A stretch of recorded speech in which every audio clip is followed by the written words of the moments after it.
Hello and welcome to Late Night EU Wave. My name is Nate. I'm here with the wonderful Amy. I'm so glad to be here and casting some Pokemon. Amy, how's it going today? It's going real good. Thank you so much, Nate, for having me.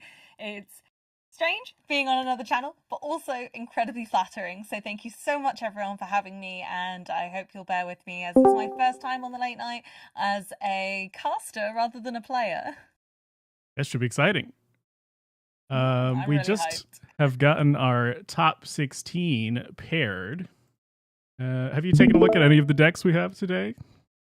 Honestly, no, I kind of wanted it to be a big surprise. Normally, I am there kind of stalking the top leaderboard and having a little check, seeing if there's anything I want to try out later. But I thought since I was casting this one, it'd be more fun for me just to have the element of surprise on my back. Wonderful. No, it's going to be interesting to see how this one shapes up. Obviously, we have Lille coming up this weekend for here in Europe, so everyone I imagine is testing hard for that, or maybe they want to make sure the secret spice is kept under wraps. So there's a lot to play for because we really could go into seeing maybe what we might expect in Lille this weekend, or it might be people trying to bait something different out. Yeah, it's oftentimes it feels like right before a regional, people tend to keep the cards close and play something else. But it's seeming like some we've got a couple non-meta decks here, but a lot of the usual suspects. Yeah, although it's been a short meta so far, it it feels relatively solved in my opinion. Like it's obviously a broad meta. We have lots of possible decks that can do really well at the moment, and we have lots of spice that could also do fantastic. There's so much variance in type of deck and style of deck that it gives us this really nice medium of pick your favorite. You can probably kind of match up roulette your way to the top. Which is always exciting. I love a time where there's 8 different decks in a top 8. It's always Yeah, exciting to see the absolutely. variance. Yeah. Was it Melbourne? That it was like 8 Palkia. I love that graphic. Yeah, yeah, yeah. Because it's just a really it's such a telltale sign of a solved meta. And I think we had a similar one when Lugia V Star first came out, and now we see Lugia instead kind of popping up every now and again to say hi. A deck like that never really goes away, I always call the Pika Rom of the format, because it's those decks that just keep going. Someone's playing it out there, even if it's not meeting quite that top 8, it's there. And I feel like Charizard's another one of those decks where it's never going to quite go away. Yeah. We do have our first match, so we're gonna hop into one of these matches. Here we go. Incredible. So Oh, this a is, classic. yes, seed 1 versus seed 16 in our top 16 here. It is Evelyn up against Ayo Kirby. Incredible. Oh, okay.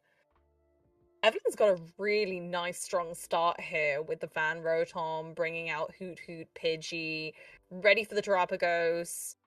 I'm feeling this, but I'm not seeing a lot of progression from this point onwards.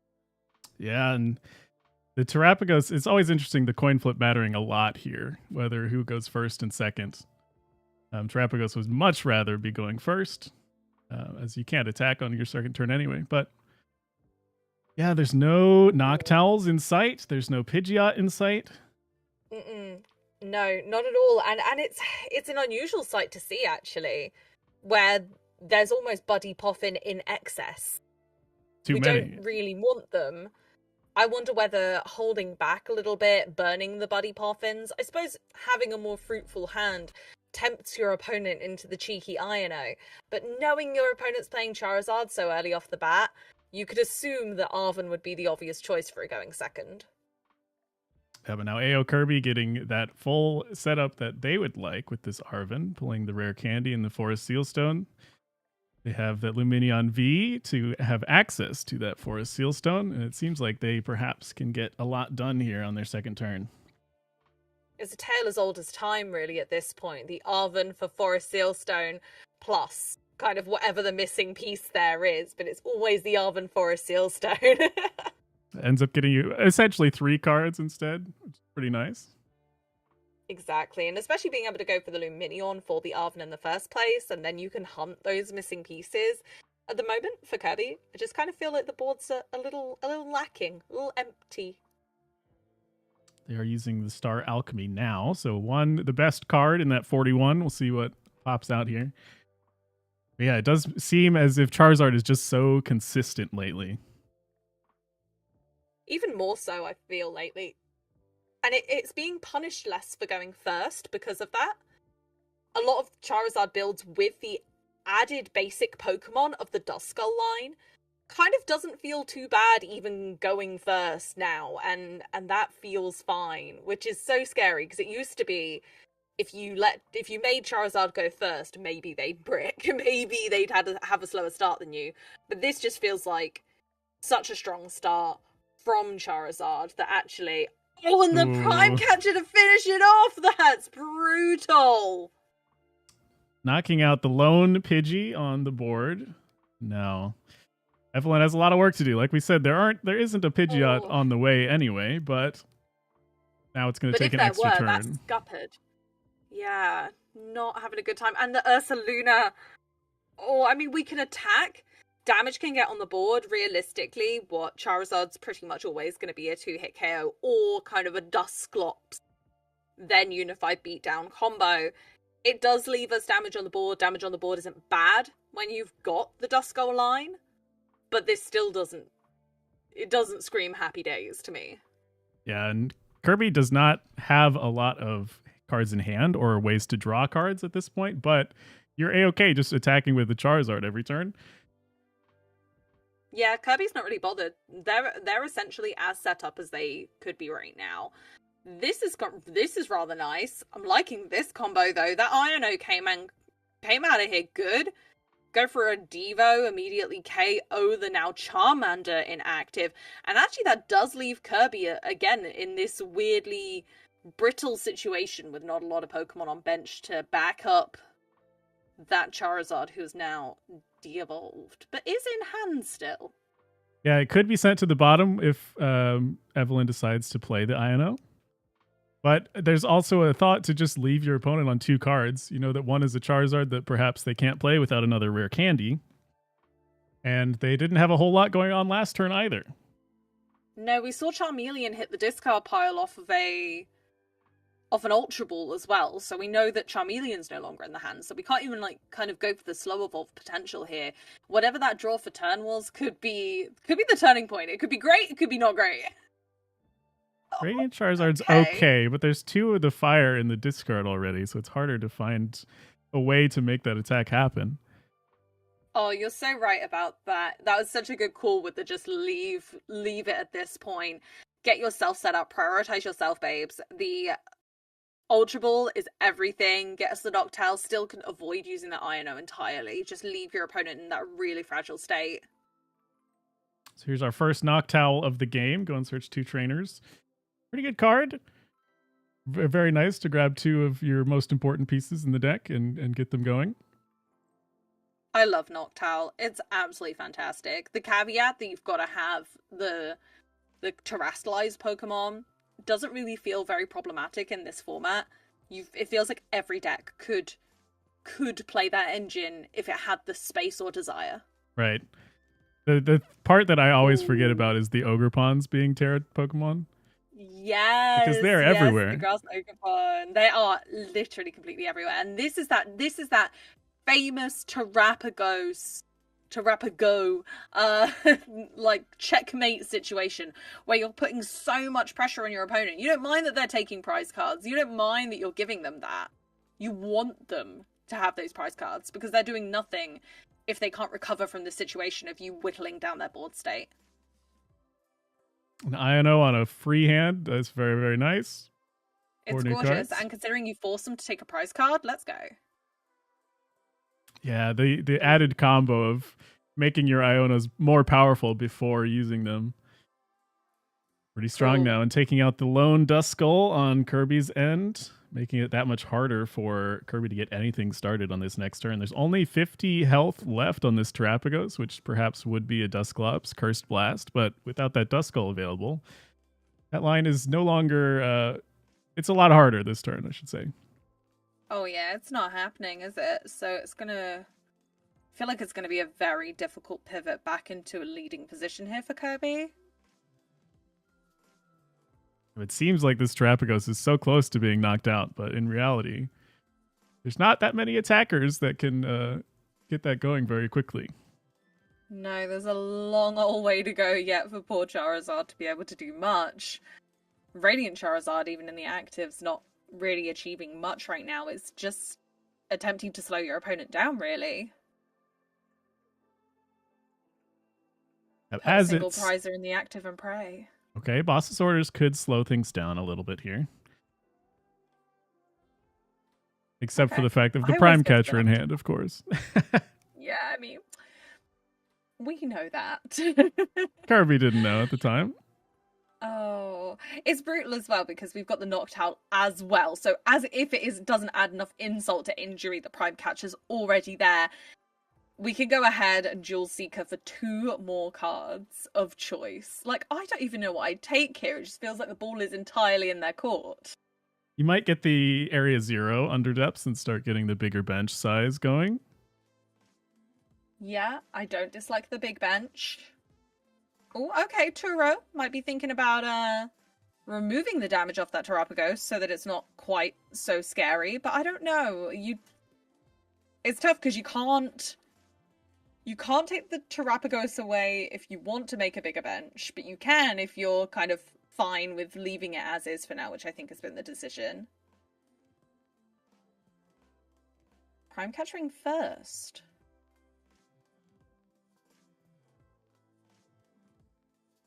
Interesting sequencing. Okay, we're setting up another Noctowl instead. Oh, I see. Oh, we were totally off the other end of the park there. So Evelyn, I suppose, banking on the fact that despite there only being 50 health left on this Terapagos, it is a lot harder for Kirby to set up the attack, as we were talking about. Yeah, Kirby's getting closer and closer to being able to actually activate this Radiant Charizard. But I suppose it becomes a case of, is Evelyn that bothered? The only thing I think I'd have wanted was to conserve the energy. But actually, we see the concede, so a good game. Game number 1 going to Evelyn. That, despite somewhat of a rocky start, that Devo was perfectly timed.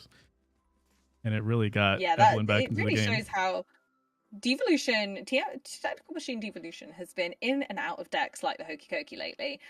But I feel like it's still a really strong contender that people have forgotten about. Yeah, very strong tech card that, unless played around, can have a huge impact. And a lot of decks... Especially with the growth of decks lately, of certain other evolution decks. Right. The Dusk Noir is focusing on candies as well. Pidgeot, lots of Pidgeot going around. A lot of decks are... Dragapult. Yeah, right. Yeah. It feels like a lot of these decks are tending to run the stage 1 part of the evolutionary line more than in the past. But there are ways around it, but if you are forced to use the candies to get aggression starting earlier, the Devo play can really put a stop to that really quick. Absolutely. And that can really slow your opponent down enough that you just clutch the win, because if they don't get that essential turn of evolution they need, or the speed of evolution they need, that can be the extra prize card they needed to win in a singular turn. So always love a start with the fan Rotom. Right. That's exactly what you want to see if you're playing the Turtles. Okay. Flying type showdown. We see how it is.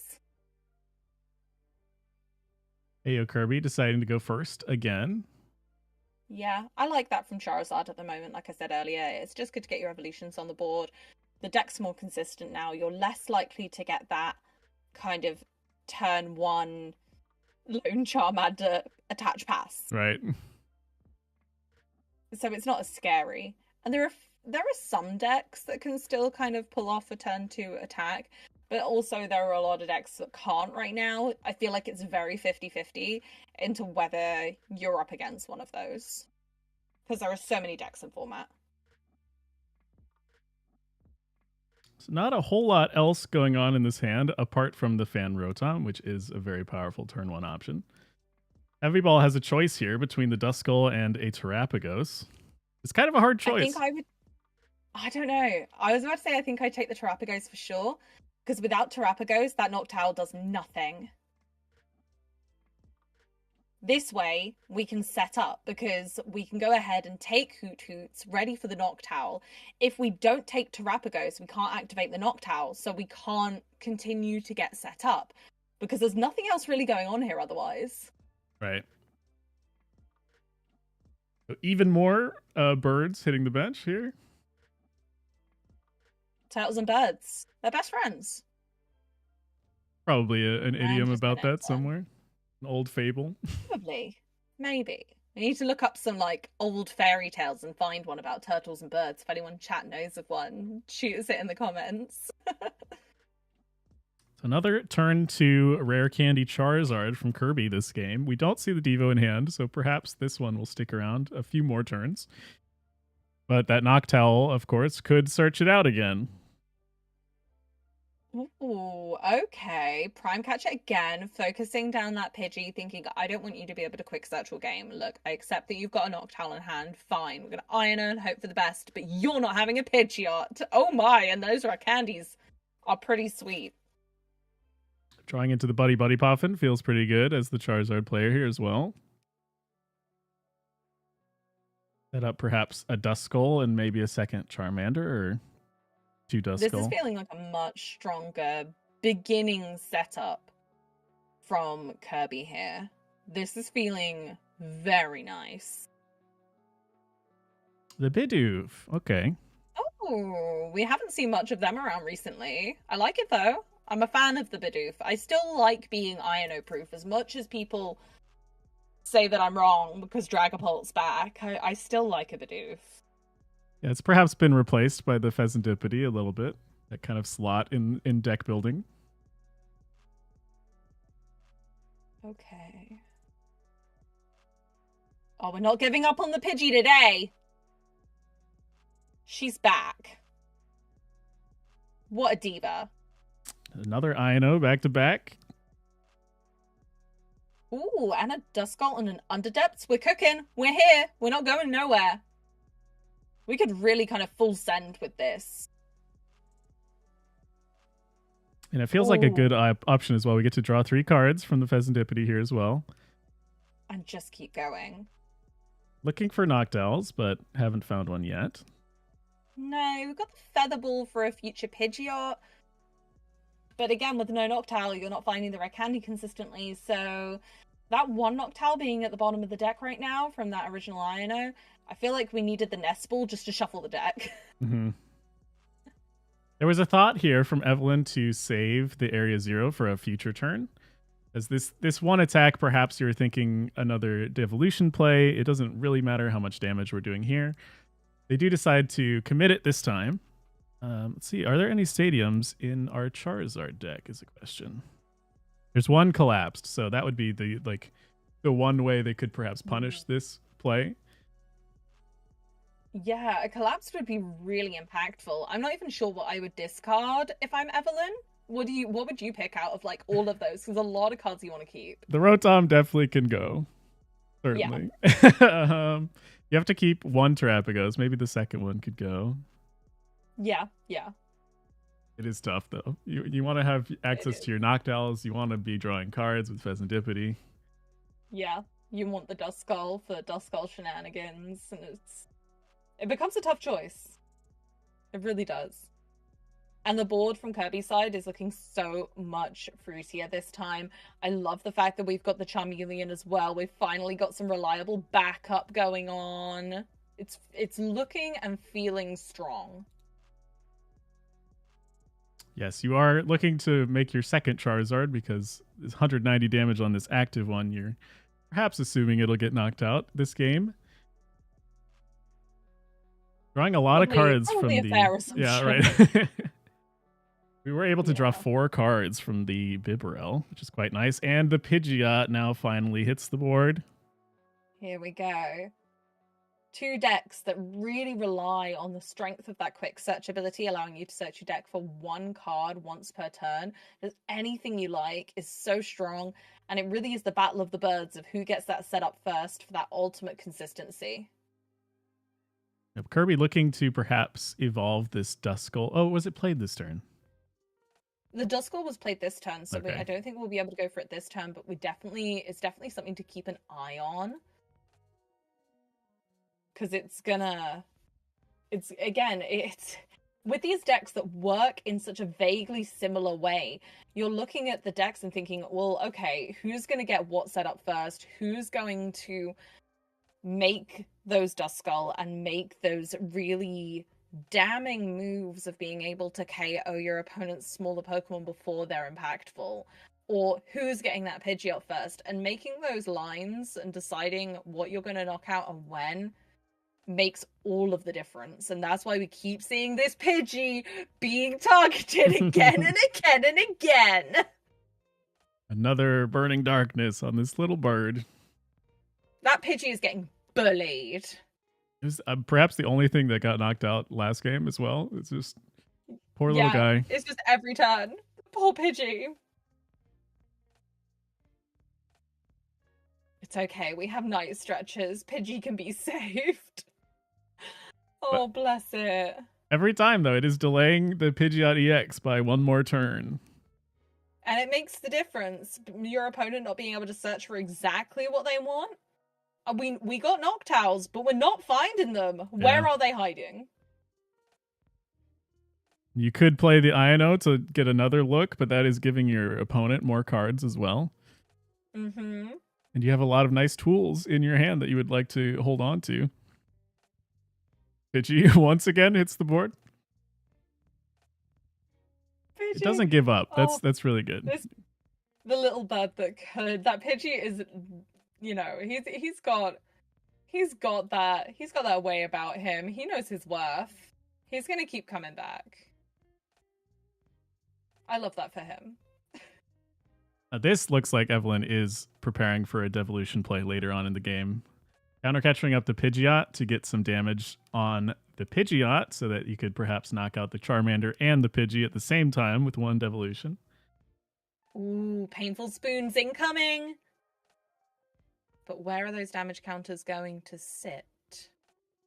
Okay, moving them onto Charmeleon does work regardless of its ability, which is nice. 220 damage from a beatdown. Not bad. Setting up for some Duskull plays later, probably. Maybe just really slowly gooping with spoons painfully. Who knows? Now, speaking of Noctowl, that Iono bringing 3 Noctowl into the hand. Oh, here they all are. It was going to happen eventually. We were so void of them for so long. And the question now here is what Kirby can do about it. That's huge. Yeah, I mean, really, I'm not entirely sure. This is looking a little scary from Kirby's perspective at the moment, with your opponent now finally managing to get an entire board set up. And yeah, it's looking a bit not fun. This is fun. The one thing I do like about the potential of Collapse Stadium here is the fact that Kirby could actually entirely heal their own board by discarding all of their damaged Pokemon using the Collapse Stadium. Right. I was going to say, it is fun that both players have 8 Pokemon on the bench. It's just a huge party. Yeah. Here we go. Okay, so another Charizard. So I feel like this might be the play they're going for. Get this Charizard ready, retreat the Pidgeot to the bench, Collapse Stadium, discard the damaged Charizard and possibly the damaged Pidgeot. I don't know how precious they're going to feel about that right now, but knowing that Devolution is in the deck for their opponent, I feel like that might be the play for Kirby. If they feel like they can take the last 4 prize cards without Pidgeot, I could see this as a really clever play of a way of kind of making sure your opponent is not taking those prize cards, even if TM Devolution were to come out this turn. Yeah, and Kirby has, Evelyn, rather, has done a good job of not taking any prize cards so far. So this Burning Darkness only hitting 180, Not enough to KO any of these Terrapagos or the Pheasantipity even. So it makes it a hard decision here for Kirby. We do see the Cursed Blast from a Dusknoir. We'll see where these 13 counters are going. Pidgey. Right on the Pidgey. Every time. You need. Why'd you even ask the question, you sausage? You know it's going to Pidgey. This poor bird. I told you, get bullied. The poor dear. So now with this Dusknoir, we are hitting 210 now with Burning Darkness. We could take out a Pheasantipity. That leaves Kirby with only one prize card remaining to take after this turn. That's insane. A kind of 6-1 venture is ginormous. Choosing to attack with the weakened Charizard. I suppose at this point you think to yourself, I'm so far ahead.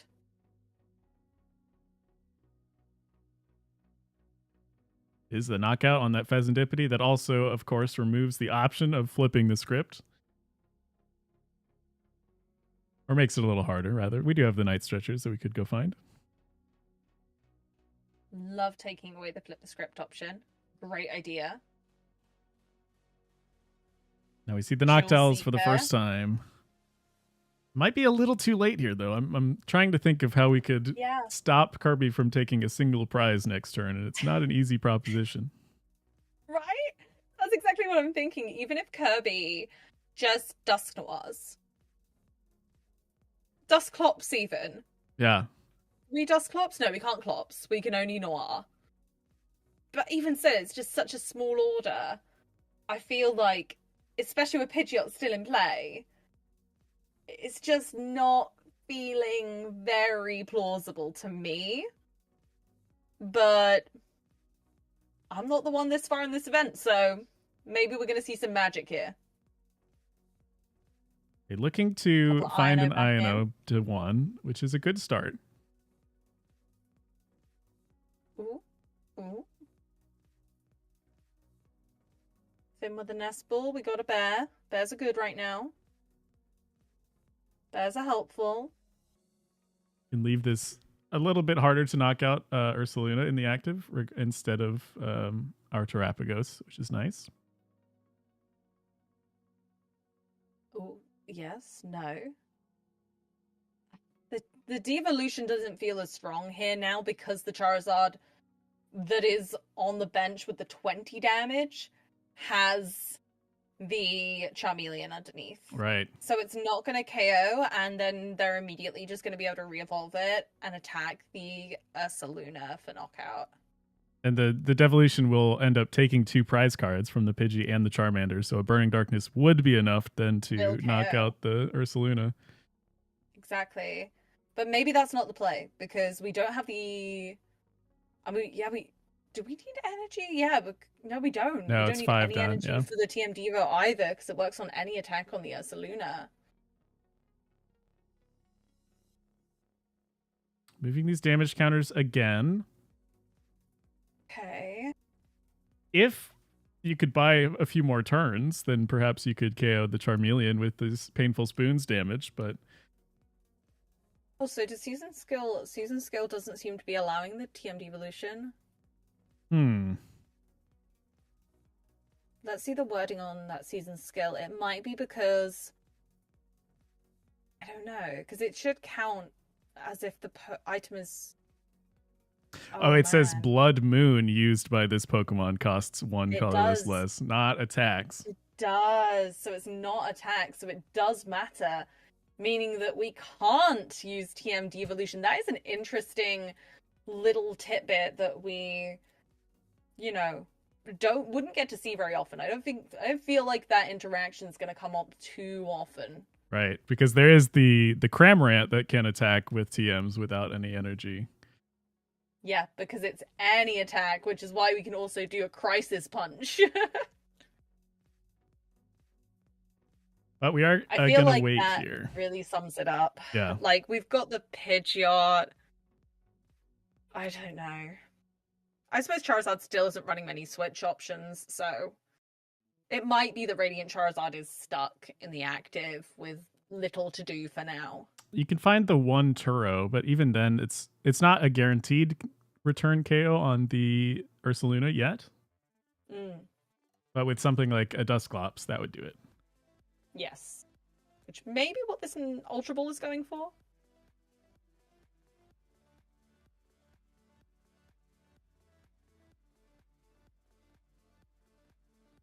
But at the end of the day, we all learned something today about Blood Moon Ursaluna, so. We did. We did. I like learning. I think that that's one of those things. I've not read the card enough times to know the wording off by heart, because it is all about that wording.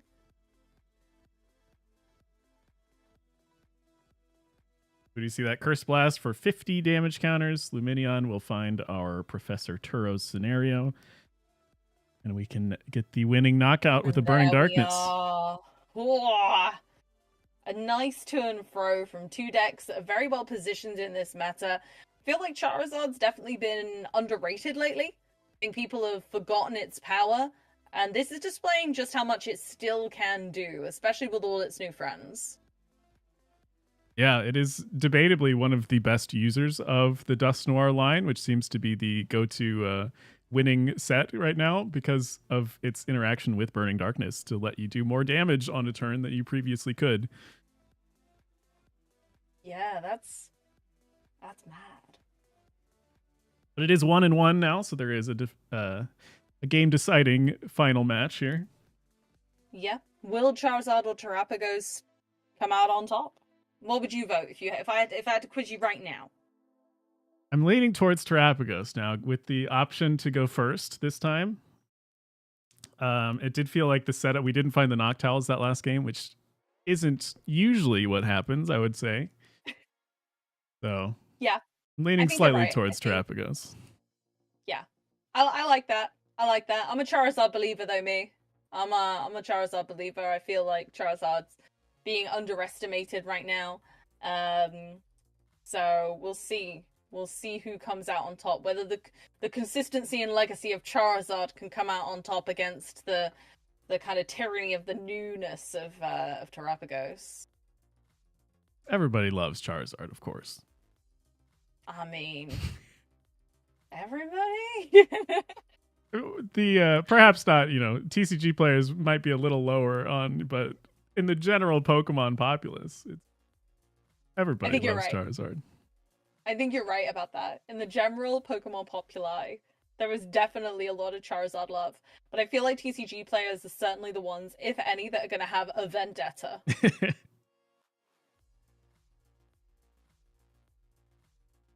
Okay, yeah, Terrapagos going first. That's what we wanted to see. Getting those carefully placed birds, not letting Pidgey be quite the target that it was last game, maybe. Opening the Manaphy is not quite what they want to see, however. No. I mean, I don't hate the double buddy. Though. I think what I don't like about this hand is the potential of having to discard the double turbo and the Dust Noir. The Dust Noir. Oh, double Dusk! Ah! It got worse! It got worse! This night, I was about to say, oh, there's night stretches, but now I'm more afraid. Dusk Noir being scary for an entirely different reason than I was expecting. Finding new ways to scare you every day. Literally. Just jumping out of that top deck like it's nobody's business. Get back in there. What are you doing? We do, of course, get the fan Rotom from the Buddy Buddy Poffin, which means maybe you're going to see a lot more Pokemon hitting the hand. Hopefully. You almost don't need to pop it, right? I don't know. I don't know how I feel about this. Because without Terrapagos, you're wasting bench space. We can't use the Noctowl. A common judge call that has been being made in the first couple of weeks of this meta is that Jewel Seeker without a Pokemon with a terrestrialized rule box. Good selection of birds there. But this will really it be is enough? The birds deck, kind of. It is. It is the birds deck. These They all need a Unified turtle. Wings supporters shaking their fists. Very much so. Sorry, United Wings friends. Not today. Oh, see, this is what concerns me. Is now our hand is full of really great cards that can't be utilized, and a professor's research staring them all down. Benching this Pidgey, we're perhaps locking ourselves out of the Terrapagos. I'm so scared for them. Kirby can't. Kirby also remembering is running Charizard. They cannot attack on this first turn. There's nothing in Kirby's deck that can do much right now. Mm-hmm. So, bench locking, bad. We don't like to see that. But also, I'm really afraid of this really full hand. I mean, okay, there's an argument that thinning is winning, and we could top deck something amazing because our hand is full of the things we don't need right now. But what if we need to discard all of those? You'll be forced to bench the Pidgey, unless you want to discard it along with 2 Noctowl and 2 Dusknoir, which also feels bad, and an energy. Like, I don't know. It's such a difficult decision. I feel like that was a really, really tough decision to make. Yeah. This deck only has 2 Dusknoirs, so that is, you would have to use the Night Stretchers to get access to that again. But then also Pidgey. The whole situation feels cursed, and that's not from the Curse Blast. Meanwhile, AO Kirby has a great setup here. 2 Charmander, a Pidgey, and the Rotom V. I'm not mad. That feels great. As a Charizard player, that's a lovely hand. That's a nice turn. Even searching for an Iono. Oh. Could bail out Evelyn here. It really could. That could be the biggest bailout of all time if they choose to play it. Although I don't know. Bottom decking all these birds? I still think it bails Evelyn out big time. That is... Oh. Not really much better. Oh, I take it back. Oh! Oh! That's horrible! Serendipity does not help. How? That's miserable! I'm genuinely upset by this set of cards. That is a hand of all time. This might be a draw pass angle. Oh, I don't like it. Ends up benching the 3rd Hoot Hoot. No, I don't you know are how kind I of feel about that either. assuming that some Pokemon is going to get knocked out for you to eventually put down a Terrapagos. But now Kirby can decide when that happens. Kirby has full control now, and that's the part of these decks that I'm not the biggest fan in the world of. The fact that you can or sometimes have to give your opponent control of any aspect of the game. I'm talking Palkia with being able to adjust your damage output. Like, my opponent shouldn't be able to do that. My attack. But this feels like a way worse version of that. This feels horrible. Yeah, there's no attack in sight here for Evelyn, so now AO Kirby can spend kind of as much time as they would like to play the Charmeleon, get that set up, make the Devolution play harder. They now have the Pidgeot to search for any card they want on a turn. They can really take their time. There is no rush. There was no need for a rush. Rush, never heard of her. Like, everything is just in Kirby's court at this stage. And unless, I feel like as well, Kirby has now had the tell that Evelyn's hand is just bad. Right. They're feeling like the Iono was great, you know? Yeah, I mean, it was actually, like, weirdly, because it kind of was great. Because now all of the good stuff that we need is at the bottom. And we still have a bad hand. Mm-hmm. Somehow. That has come about. So now we have Charmeleon and a Charizard and a Pidgeot. Perhaps even a Dusclops or Dusknoir to get this Duskull out of the active. But again, we can wait. We have time. Yeah. That is the nice part about this, is we do have time. We can wait.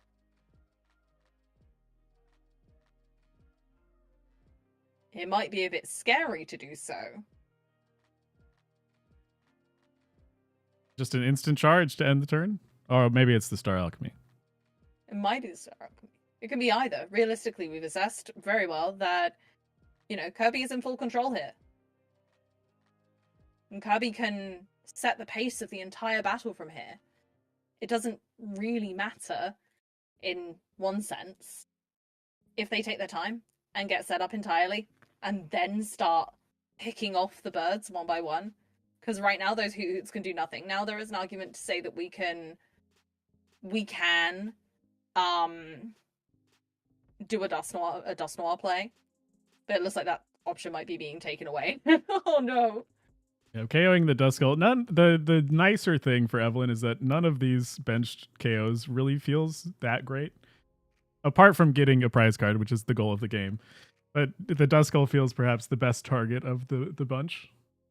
Yeah, I do agree. The Duskull feels like the scariest thing to actively affect Kirby's board right now. The Hoodoos aren't doing anything. They're just kind of there. They're just being friends. And the problem here is that they are, again, bench locked if they bench the Fezandipity. We need the card draw, but we can't do anything else after that. There's the turtles. Oh! Okay, we can use turtle Oh my scenario gosh. to get a turtle. But it can't be active. It can't attack this turn. No, again, we're forced to wait. There is no choice but to hang on, which doesn't feel good. Committing this double turbo is scary as well. You're not attacking this turn. Committing that. Yeah. I mean, I don't know. No, there's no way to attack this turn.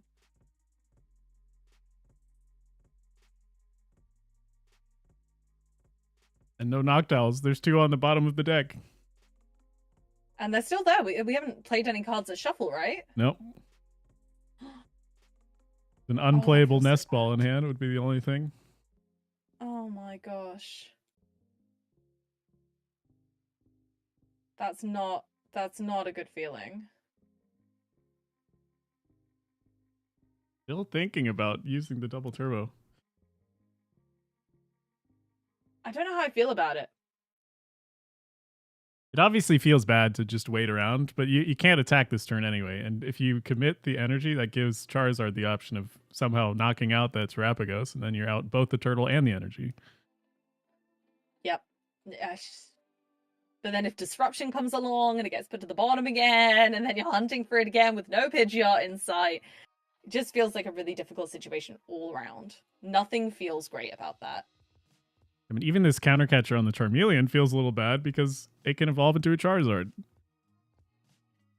Everything feels bad right now, and there doesn't seem to be a semblance of an obvious out yet. I'm going to be the hopeful one. I'm going to say yet. Okay. Dusclops could use 5 damage counters, which would let a Burning Darkness KO that Terapagos. Ooh. That would not be nice. That would be a bit frightening. Using the Turo instead of... Okay. We are running lower on switching options for Kirby. That's perhaps one good thing you could say for Evelyn. The Prime Catcher is gone and the Turo is gone. Just going to end up knocking out the Fan Rotom instead. But now finally we can do something here. Fan Rotom is an attacker in its own right sometimes. Yeah, 70 damage for 1 energy is not bad. Takes out a Charmander, right? That flip the script not helping out much either here. Still no Noctowls. No. No Pidgeot in sight. I feel like... I don't know if it's going to be too little too late. There's still a lot that Evelyn can achieve. But is any of it going to be enough? I'm just looking at what they've got to work with and the damage output that they still need to put on the board to put pressure on Kirby. With Kirby's already taken prize cards, like, I just don't know if it's going to be possible. The devolution here does buy a little bit of time now. Well, I suppose it doesn't. You can quick search. No. You need the candy, right? So the devolution will buy a turn at least. Yeah. It would buy a little bit of time. It's not the most ideal thing in the world, but it does buy us a smidge of time, which might be enough. That smidge might be enough. I don't know if I'm personally convinced, though. Like, with having to take price cards to deal extra damage with, like, Dusclops and Duskulls, which aren't in play. I don't know if it's possible without those kinds of backup. Devolution, I feel like, is just a heavy stall tactic at this point. It's a stopgap for sure. Yeah, it's not a bad thing. But it's feeling not great. And we're still struggling to see those Noctowl. We're still struggling to get genuine shuffling of the deck kind of going when drawing. We also know that the Charmeleon is in the hand for AO Kirby, as it was Turrowed the turn prior. Boss's orders here targeting on the Pheasantipity. Okay.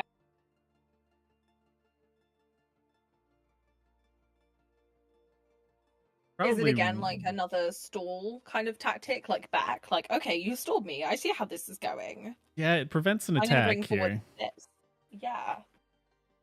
Because I think at this stage, Kirby, if they don't have the red candy, they've used their Forest Sealstone, they're going to be looking at kind of just having to slow evolve this Charmander again, so trying to put less threats in its path might be the way to go. Mm-hmm. We might see an attack with the Charmeleon as the attack this turn. It's very true. That is quite possibly the way to go here. Benches their own Pheasantipity, which isn't much help yet. We're struggling to take knockouts on Evelyn's side. Oh my goodness. Kirby being so cautious really shows how ferocious Terapagos is as a deck, though.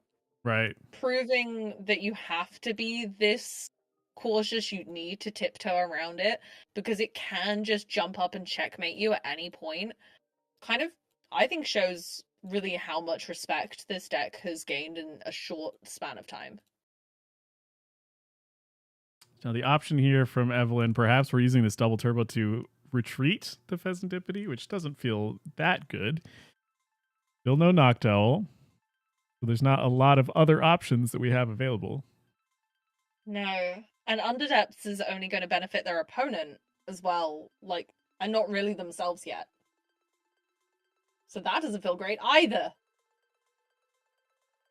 The knockout it does feel okay here because it is 2 of the fire energies into the discard. There's only 5 in the deck for AO Kirby. Now there are a couple of super rods that might shuffle those back in, but anytime you can remove the ability for your opponent to perhaps follow up with attacks is good. Yeah, being able to make a clean attack and a surefire way to victory. If you're able to just deny your opponent entirely of that, like you say, especially because of the lack of energy in Charizard that we've come to expect due to the nature of its ability, that just kind of really shows that, Evelyn's kind of trying to call the bluff here, but Kirby does have the Super Rod almost straight away. We can guarantee the energy in the deck right now. Yeah, 12 card hand. It feels like you're going to have some of the pieces in there. Mm-hmm. Yeah, I don't think I would personally be too worried if I'm Kirby at this stage. We do know they have that Charizard in hand as well, so that can come down this turn. The Dusknoir even is going to make this a more devastating attack here. You can pop the Cursed Blast, putting your opponent at 4 prize cards, which means that a Burning Darkness will KO a Terapagos from full health. So you can use the Dusknoir damage on something on the bench, perhaps that Pidgey that we like to target, and then also get the knockout on the Terapagos. Poor Pidgey, has he not had enough? You know, it takes knowing the strength of Pidgeot yourself to know how much of a threat that little bird is. How much of a menace it can be if left alone for too long. Don't underestimate this sweet little innocent Pidgey, because he will have you for breakfast. Now AO Kirby gets to set up a second Duskull for a future turn as well. Here we go, back in with Charizard Infernal Rain, attach 2 energy from your deck to your Pokemon. We've just put back in. Nice and easy peasy. We like that feeling. Yeah, I'm shaping up to be a 3 prize turn for AO Kirby. Even gets the Pidgeot back online. Ooh. Oh my goodness. As if everything going Kirby's way. Feels like Kirby's game at this point if something doesn't change.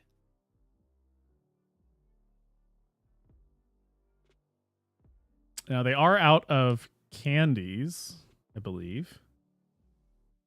There couldn't be a immediate Dusknoir, but even so, I don't know if they can stop AO Kirby. Still. Yeah. Oh. It's not feeling good regardless, I feel. Feeling like Charizard might have this, if I do say so myself as a Charizard believer. Taking their time with the quick search, though, guaranteeing that there is no way out for the Terapagos player. Again, like, Terapagos is a strong deck. You make a misplay, Terapagos is going to take advantage of it and walk all over you. It's not a deck that gives you much leeway if you do make a mistake, and I think that's very much because of the Duskull and Dusclops engine a lot of the time. In this instance, obviously we're not going to see that, but I feel like that a lot of the time gives it its power and allows it to make those really big comeback plays. Here is that Cursed Blast on the bench Pidgey once again. Drawing a research doesn't feel great. No, not at this stage. 3 prize cards left to take. There's potential here. Well, that Burning Darkness doing 240 is going to cut down on a lot of the potential, I think. It really is, yeah. I mean, they can't take all their prize cards in this turn. That is true. Right? That is true. Wait, how many prize... Wait, no. Can we... No. Because we can't Briar, so we can't skip prize cards. Yeah. And we know that there's no rare candy. So, yeah. We don't have to worry about that. One more turn as Terapagos to perhaps take 4 prizes, which is a daunting task. It's a huge task. I don't know if it's possible. Not with Charizard in quite the commanding position it's in right now. The Iono to 4, we can finally see a Noctowl, but there's one for the top, even better. Yeah, like I think a top deck moment. Thornton could get us into a Duskull. There's one in the bin, right? Yeah. Yeah. I think the problem is here we would need 2 Dusknoir this turn if we were trying to take 4 prizes. I mean, we can't because Kirby's on 1. Exactly. Oh, right. Yeah, it doesn't even work. No. there is no Cursed Blasting from here on in. This has to be turtle power all the way.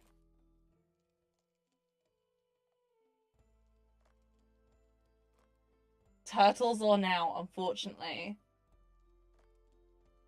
We do not have much of a choice in that matter.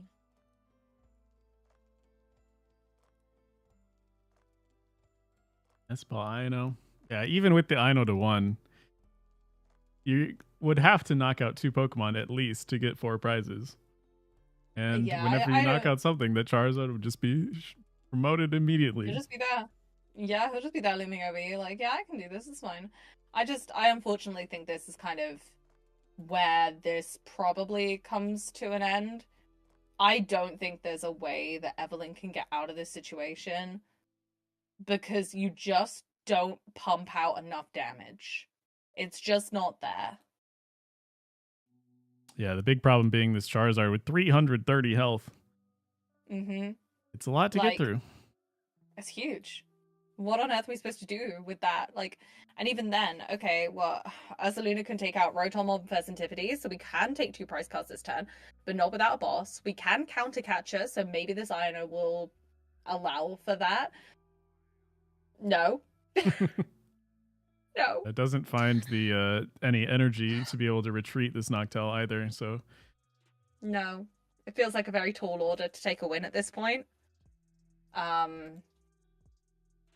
Personally, I think I would be considering calling it quits at this stage.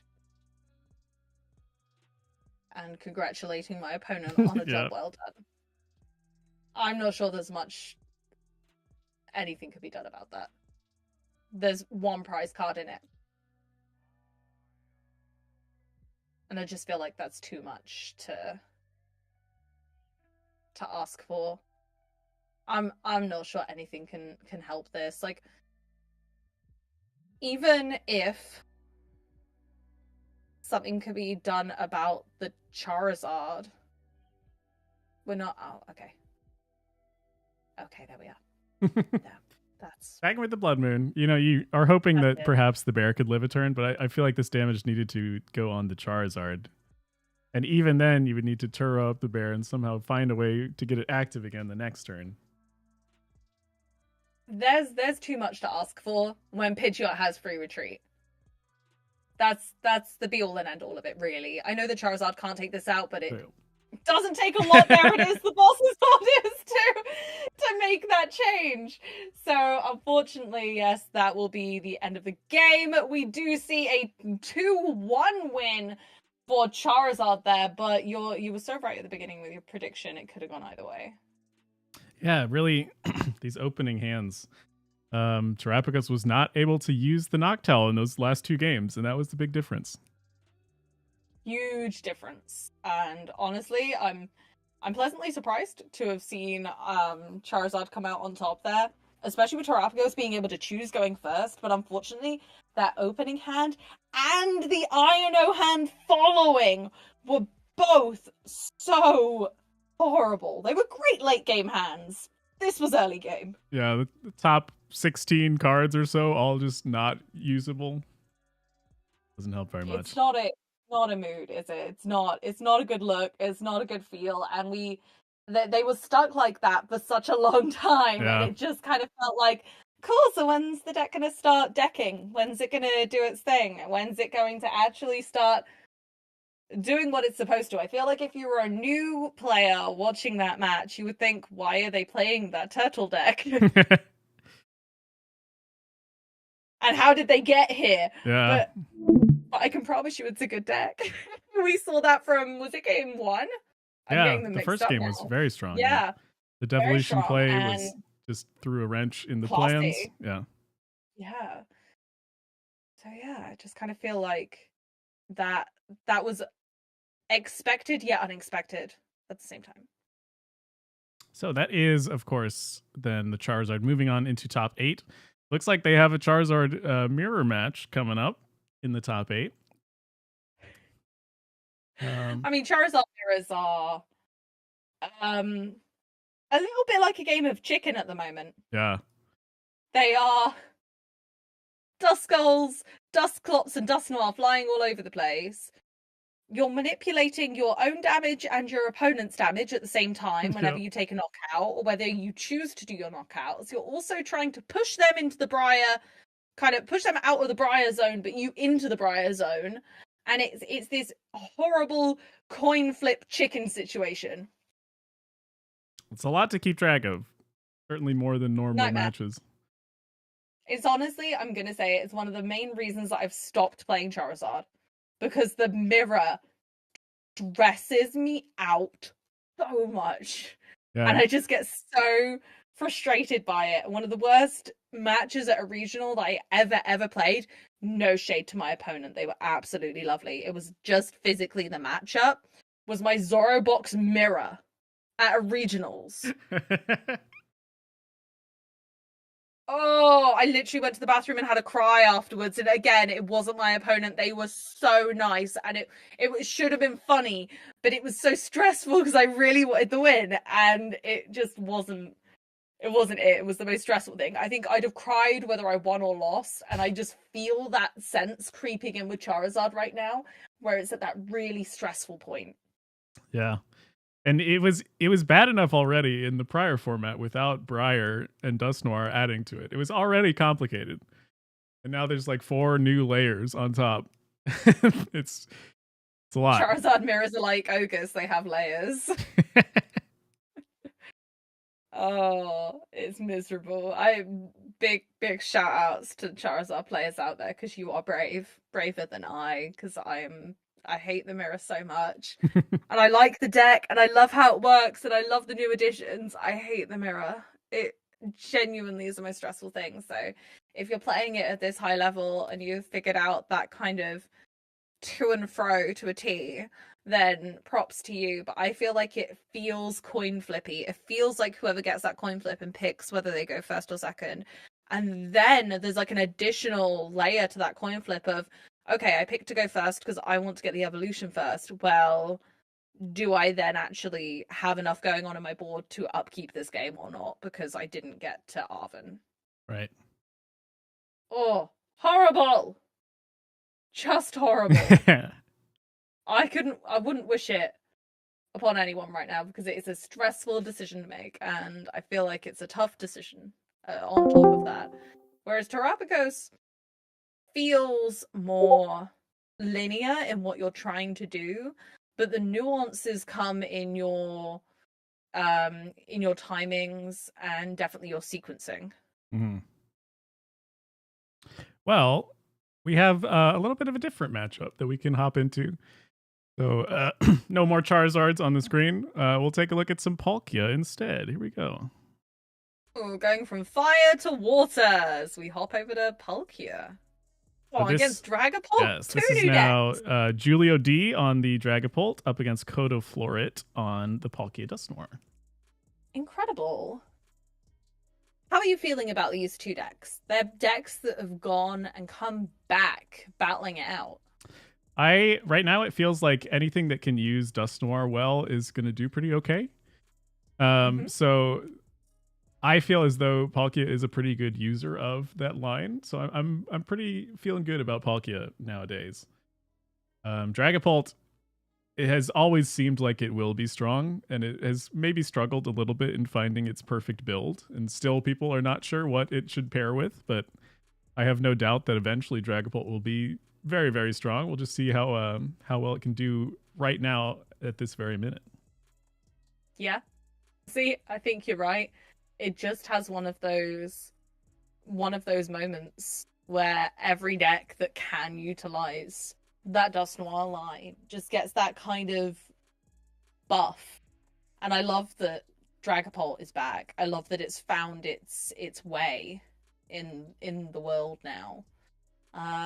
Okay. Oh, we saw the Manaphy being respected there and helping the Pidgey stay on board, which we didn't see with our last best of 3. But unfortunately, Dreepy being out of play, not fun. Yeah, it's gonna make it harder for a follow-up attack here from our Dragapult player. We are jumping in. This is the middle of game 1, just for the record. Game 1. Lovely. That's nice. We'll get to see some more. We'll get to see at least one full game of this, which would be great because we don't know how they got here. How did all those prize cards get taken? Yeah, how do we only have four cards in deck for our Palkia player? Oh, I didn't even spot that. That's such a good shout. Oh my goodness. Palkia with only 4 cards left in deck. That Mew is putting in work. No wonder we had to go for a Greninja play. It feels like maybe we're just kind of waiting for the perfect target for the Blood Moon, because there must be really limited resources at this stage. Energy too. Yeah, we all have used our star portal already. Yeah, that is. We must be really low on much to do. But it looks like they're planning out the turns and figuring out that those last two prize cards well. It's a shame about the Manaphy respect, so the Pidgey couldn't be one of those prize cards. I'm sure they really wish they could have taken that. Yeah, it feels perhaps there is a Dusknoir left that we could use this candy with. But with two prize cards left to take, it feels a little scary here for the Palkia player. Yeah, and again they can't use the Dusknoir because Dragon Ball players on one prize card. I keep forgetting. You know, it feels like such a good thing to be using, and then you can't anymore. No, exactly, and I'm exactly the same. Where so many times I'm like, oh, and I'll just evolve my Duskull into a Dusknoir, and I look at their prize cards, I go, oh. The amount of time I wasted a rare candy on that in testing is shameful. Ooh, we might see a blustery wind from our Dragapult player using the second candy to evolve into a second Pidgeot. It does have that one psychic on it already. It's not often you see a blustery wind nowadays. Now, it will not KO the Radiant Greninja, as it only does 120 damage. But I don't know if Radiant Greninja's doing much anyway. Right. And with one prize card left to take, leaving one damage counter when we have an Alakazam in play for later might not be the worst thing ever. If we're playing it that slow, if we're having to take our time with this, it feels like that's not actually the worst play. I feel like just getting damage on the board at this stage is a win con. Night Stretcher and Forest Sealstone. We have our V-Star power available. Ooh, that could change things.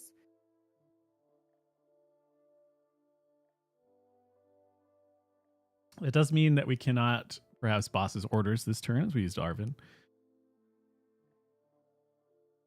I'm trying to think if there's anything else that would benefit at this stage, or whether just sort of getting energy, solidifying plays.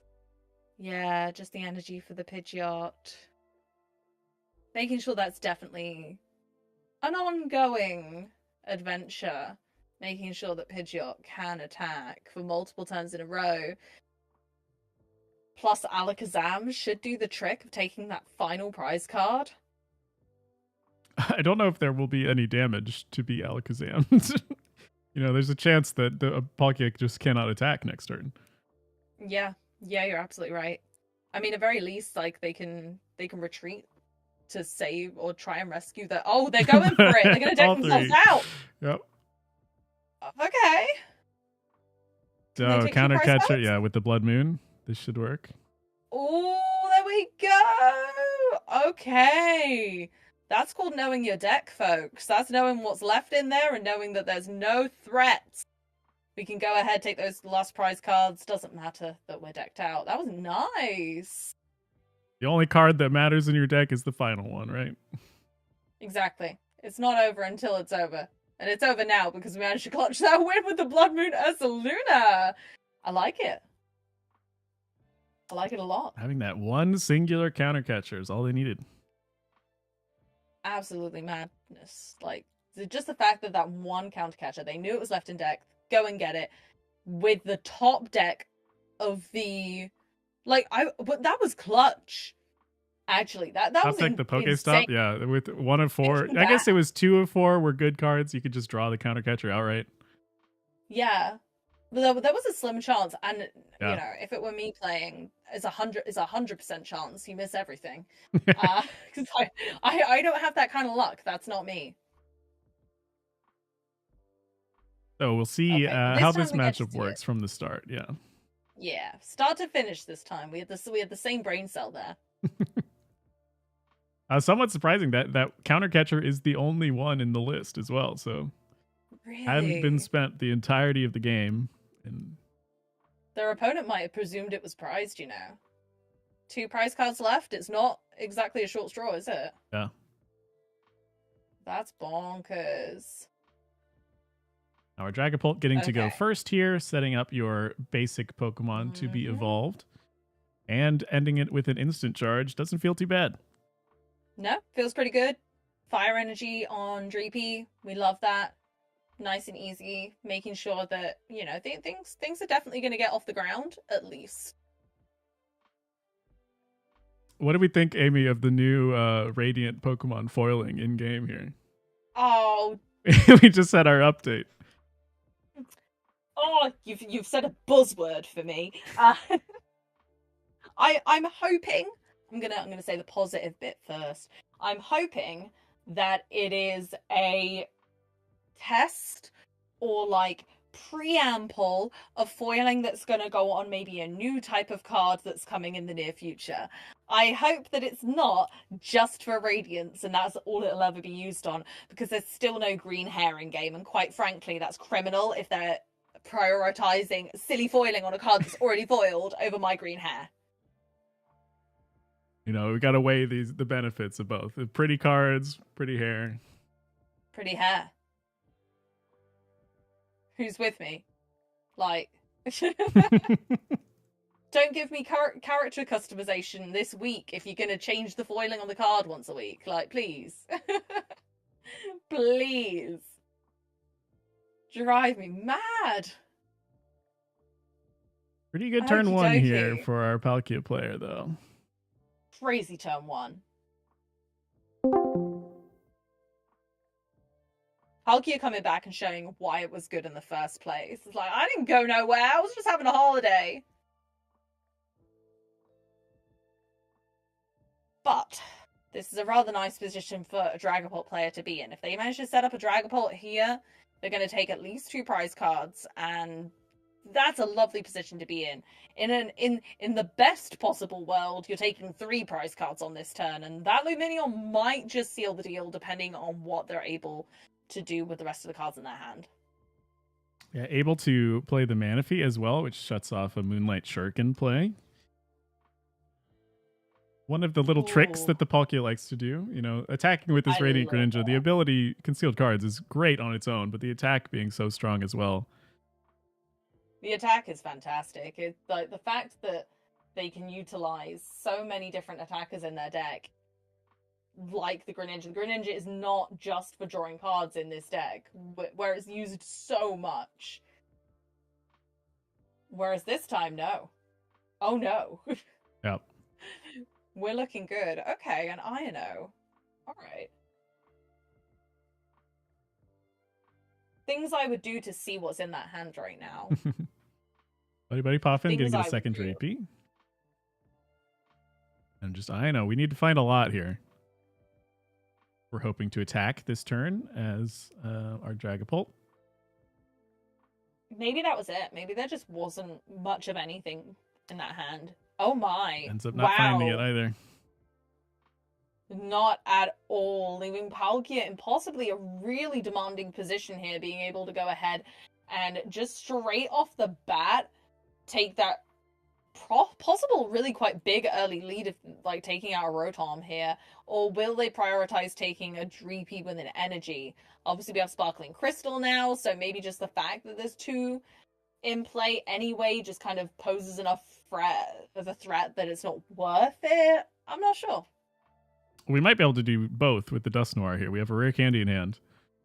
Ooh, that would be fantastic. Oh, love it.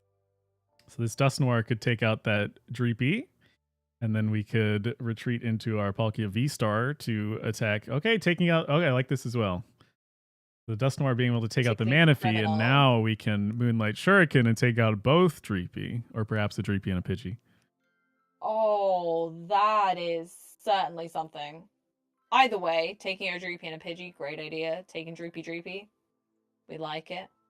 And they just concede. Oh no! Oh my. I mean, I can understand why. This Dragapult deck needs to have its Dreepies survive, so you thought you're safe behind a Manaphy, and Dusknoir says no. Dusknoir comes along like, actually, buddy. And that's the thing, we've got nothing in format right now that stops that Dusknoir's Cursed Blast ability. effectively enough Not yet. It's that can kind coming. of, yeah, like no matter what, that thing is coming to get you. It doesn't matter if it's now or later, but there's nothing that can actually actively passively sit on the bench like a Manaphy and take that away from your opponent. Yeah, there is. It's a Gastrodon coming, right? That might help out a little bit. So the Gastrodon is an interesting one because there was a little bit of misinformation originally about the translation, but I think what we found now is that actually the Gastrodon has to be on the bench, and the Pokemon it's Yeah. affecting also has to be on the opponent's bench. And so, unfortunately, there's this huge caveat which makes it very possible for you to just evolve your Dusknoir in the active, then use the ability, then promote something else, which doesn't feel far-fetched, unfortunately. So I don't know whether Gastrodon's going to be very effective, Yeah. considering that not only do you have to evolve it, but also it is quite easy to get around, and I don't love that. It has 130 health, right? Too, as well. Yeah, Like, come like on. really? Come on. You want to give it 130? If you didn't think about maybe a different number, maybe a couple of HP higher? Like,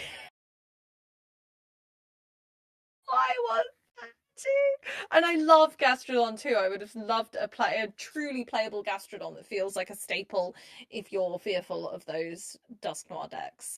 I understand that it's still better than nothing, and it's nice to have Yeah. something that makes it a little bit harder for people utilizing the Dusknoir engine, because it does mean they have like extra steps and they're wasting more resources, which is never a bad thing, right?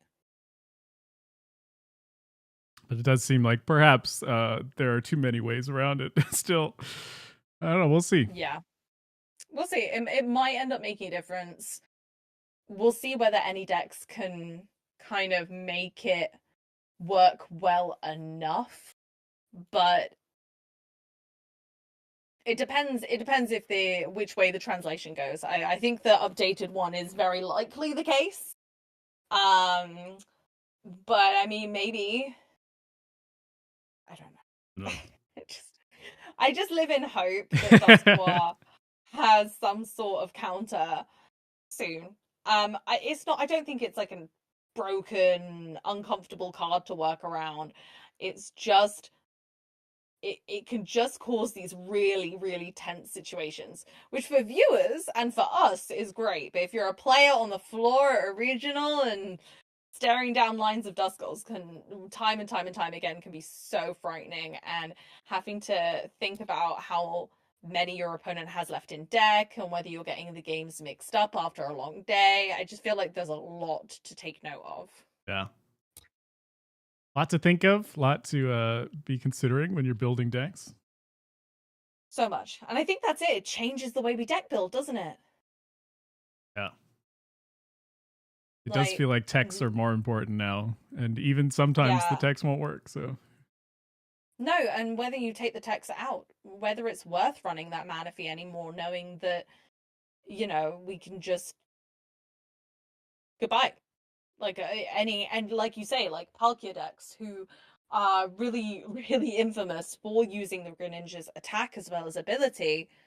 Actually, we're looking at it like, oh wait, this could be way more impactful than we're thinking, because if you then include the Dusknoir lines, you're able to remove the Manaphy and still on the same turn do the Moonlight Shuriken attack. Whereas before we were having to kind of gust the Manaphy, canceling yeah. Cologne, or KO the Manaphy, Moonlight Shuriken next turn. You've reduced the amount of steps that we need to get those really big early game knockouts with a Palkia deck.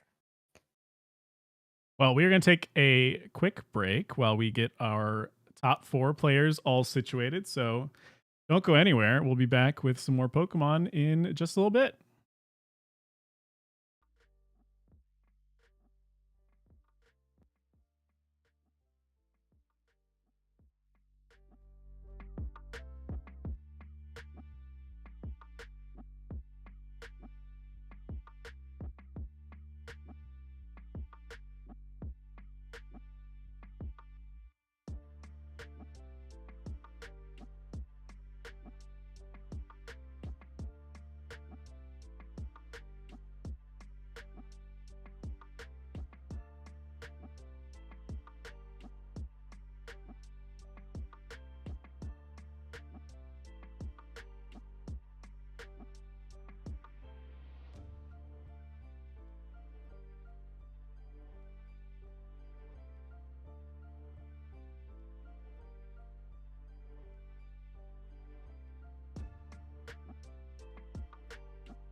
We're back, everyone. Welcome, welcome. It is time for the Welcome in, top everyone. four. Quite excited. Very excited. See what is honing in on that top spot of tonight. All right, so we It's will an important be one. watching from the perspective of our Palkia player that we watched last round. Hmm. They're up against a Raging Bolt. Ooh, Palkia versus Raging Bolt. How do we feel like that matchup goes, just generally speaking? I'm not quite sure. Who- Obviously, the Raging Bolt can knock out any of the two prizers put into play, and you kind of rely on the Palkia a lot. Um, Yeah, and even the but I feel Greninja like it can reach, but equally, yeah, but I feel like equally, Raging Bolt doesn't need to have loads of Pokemon in play to be successful. So if they can like kind of just about limit their bench to kind of three Pokemon, that also really limits the Palkia player, right? yeah, this damage outputs from Subspace Swell might not reach the numbers you need to hit. Yeah, I mean, it depends what kind of build. We've seen two builds of Palkia kind of surface, right? Some of them are running the area zero for themselves, and some are relying on their opponent's area zero. But in this instance, that won't work. So climbing to those high numbers, like 240, could be a stretch. And we've seen a few Raging Bolts start to include Bravery Charm back in the deck. So again, that could make a difference. So I think it depends very heavily on which build of deck we're seeing here for a change. Yeah, winning list last week having 3 Bravery Charms in the Raging Bolt. Mm-hmm. Exactly. But then the Palkia list that was doing really well in Dortmund the week before, actually none of them were really running Area Zero. They were just relying on their opponent's Area Zeros when they came up. But in this instance, that is such a detriment to the deck not being able to pump out enough damage to, or potentially not knock out a Raging Bolt even without a Bravery Charm, which is crazy. Taking a look at the lists now for what it's worth, there is no Area Zero for Palkia, and there are no Bravery Charms for our Raging Bolt. Okay, so we're kind of at like stripped back builds for both. I think it still means that Raging Bolt has a little bit more control in this matchup in that case. But again, it just depends whether they can get enough energy in play with fewer Pokemon on the bench. That's going to be the real telltale, right? Right. I was thinking it's Okay. 60 base, then plus. So if your bench is full, it's 160, Yeah. and perhaps you're trying to knock out an Ogerpon at An Ogerpon? 210. Yeah. That would need 3 benched Pokemon from your opponent. Yeah, which I feel like is kind of the minimum you need for Raging Bolt. But then you are, as the Palkia player, constantly having to try and pivot in those Ogerpon to make it happen. Otherwise, the Raging Bolt can be a bit of a stretch otherwise, which is really frustrating. Yep. Starting the Froakie here, I feel like the Greninja could be a good option at some points of the game, but as the starting active, doesn't feel the best. No, it really doesn't, unfortunately. It's only a 1/1 line in the deck. Although, saying that, we were talking about how that damage for Palkia really matters. That Froakie attacking right now could add up those little numbers just to make the Palkia flow. Try Really bouncing. frustrating. Oh, we're retreating. Yeah, like was it 30 damage? Yeah. No, they're just retreating. They're just retreating. I genuinely I was thinking that maybe an attack with the Froakie would not be the worst because I think it's 30 damage and that would then put Raging Bolt in a much easier knockout position. So that was an interesting sequence there. They hard retreated the Froakie and then prime catchered it back up to leave this Yeah. Ogerpon in the active. But I don't know. Maybe they're thinking, oh, like that. I'm forcing the Raging Bolt player to use more resources to like retreat the Ogerpon. I don't know if that's worth it because I think the amount of resources that you expend as the Palkia player doesn't kind of match Yeah, it the doesn't line amount you're up, forcing the right? opponent. It doesn't line up, right? Yeah, exactly. You're like, okay, I'm making them use more resources, but how many more did you have to use to make that happen? Like, that was a lot. I know we were score conceding anyway, but it still doesn't feel great to me personally. Another thought too is there's no Radiant Greninja on the bench here, so it is a little bit harder for the Palkia player to get water energy into the discard. So this kind of retreat Prime Catcher play gives you at least one more water in the discard to be pulled out with Star Portal. I feel like at that point you're forcing it too much. I don't know whether that's just like a me thing. I used to play Palkia when it was first around. But I feel like if you're having to force the energy discards that strongly, I feel like just attacking and just leaving this Froakie to get knocked out by your opponent does the same thing. Like you're getting it in the discard. A Raging Bolt player getting very set up here. Sada's onto both Raging Bolts, and we have all sorts of grass energy all over the board. You kind of assume Yeah, as the Palkia player that this active Pokemon, whatever it is getting knocked out in the first turn. So having it be something like this Froakie that you care a little bit less about is okay in that regard. yeah, definitely feels fine in that regard. I think the sad part is that like you then can't utilize it later for that great search ability or like the bench damage being a one-off, but equally it doesn't make a whole lot of difference in this matchup, so it is one of the prime targets for just like, yeah, cool, I'll leave that in the active, it's fine. Bellowing Thunder for 70 damage, going to take the first prize card.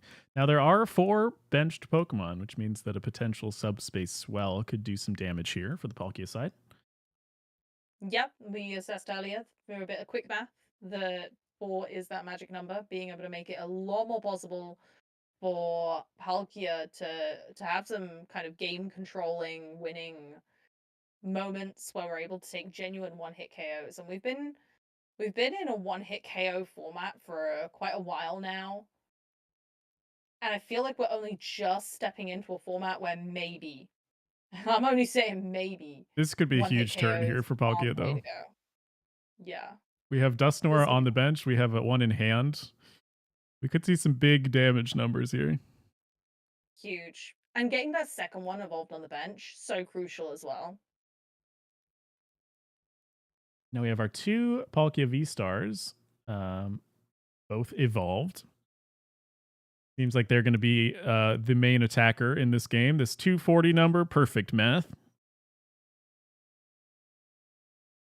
for a knockout on the Raging Yeah, Bolt. this isn't looking great. And also, like, Raging Bolt having to take one prize card feels really bad. They have a kind of pretty static 2-2-2 prize map into Palkia. I suppose the only reason to take one prize card is thinking they're probably going to use it off Snore at some point, and that evens out my prize race, so maybe it discourages Palkia from doing that. But I feel like kind of the Palkia player can just kind of loom over and take some really meaningful knockouts that mean that it doesn't really matter what you've done. Yeah.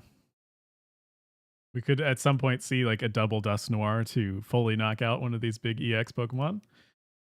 And then it's an Horrific. even trade. Anyway, it's 2 for 2, you know? It's Absolute insanity. Insanity at that point.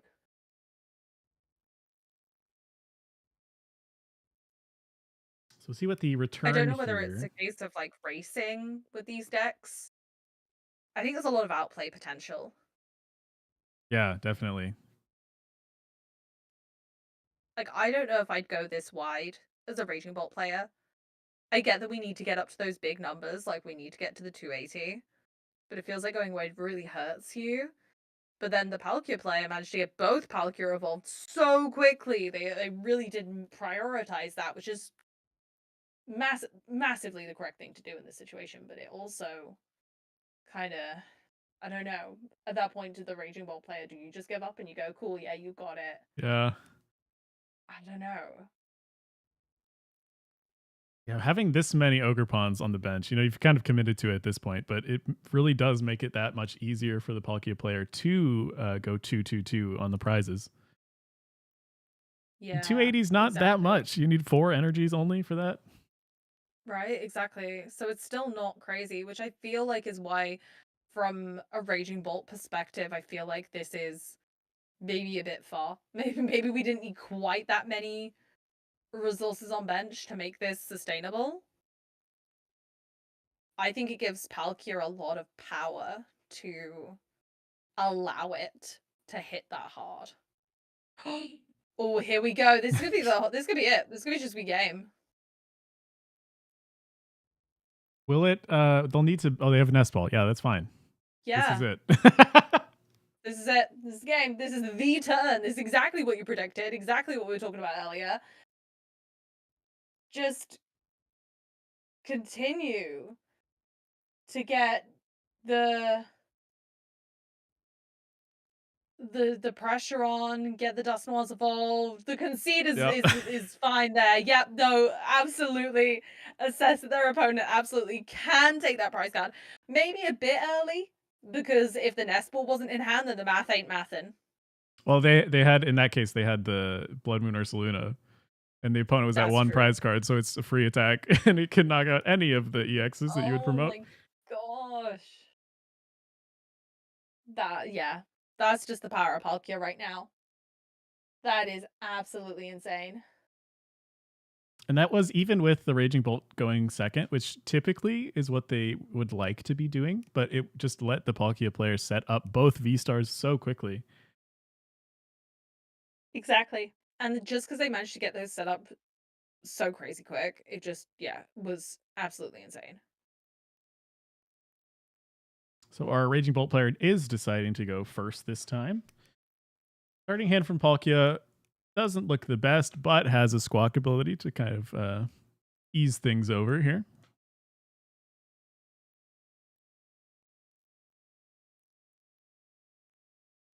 Looking at our two players, this is Tomoki Honda from Japan on Raging Bolt and Codaflor from Switzerland on the Palkia.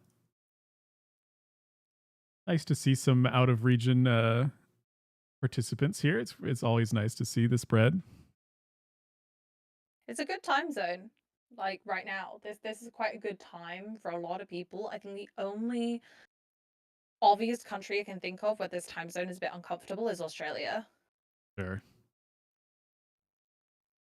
But otherwise, this kind of timing for a tournament is really inclusive. See what the game plan here for our Raging Bolt player is. They do have the Radiant Greninja this time, having a one prize option to promote. In the case of like last game, if they had had a Greninja on the bench, it would not have been checkmate at the end there. But they are still playing a lot of Pokemon to the bench here. I wonder whether they're going for a rush strategy this time. Just kind of get as much energy as I can on the board as early as possible, and then try and like boss down key targets if they've got a boss's orders in turn, in hand, and they're thinking, okay, like if my opponent only manages to get one Palkia down, for example, then maybe I can just kind of rush this, take out the Vs before they can evolve. It's definitely a thought with the 220. I mean, unfortunately, it's the same amount of energies you would need to take out the V Star as the V, but certainly numbers that are easy to reach for a Raging Bolt deck. Yeah, I suppose it is just that awkward number, isn't it? But yeah, you're absolutely right. It's 4 regardless. So that's not even a I'm not. Yeah, I don't know. I think the choice to go the choice to go first really baffles me a little bit in that instance. But we also have to remember that like Japan are in a best of one format. So I don't know, they don't often get this choice of like getting to pick Right. a second time, like if they lose their battle. I don't know how much experience this player will have with that sort of thing. You know, they could be an aficionado and playing best of three all the time, or this could be their first time. You just don't know. So fill up your bench, 2 Palkias, pass it back over. We'll see if Raging Bolt player here can line up a knockout on one of the 2 Palkias. It seems like that should be the goal on this turn. Seems very doable, but we would need to find probably the Prime Catcher or boss's orders. Yeah, we're going to need to find something. Like, the energy doesn't seem far-fetched, but when you consider that... Okay, so if we manual attach a lightning energy, then we KO with the 4 energy that are on board, but it completely wipes us out. Professor Sard is going to have to come into play at some point. That is now, but that means we now can't boss. So we either have a Prime Catcher, and then we have to retreat, Flip a or coin, we flip get a coin. lucky. Yeah.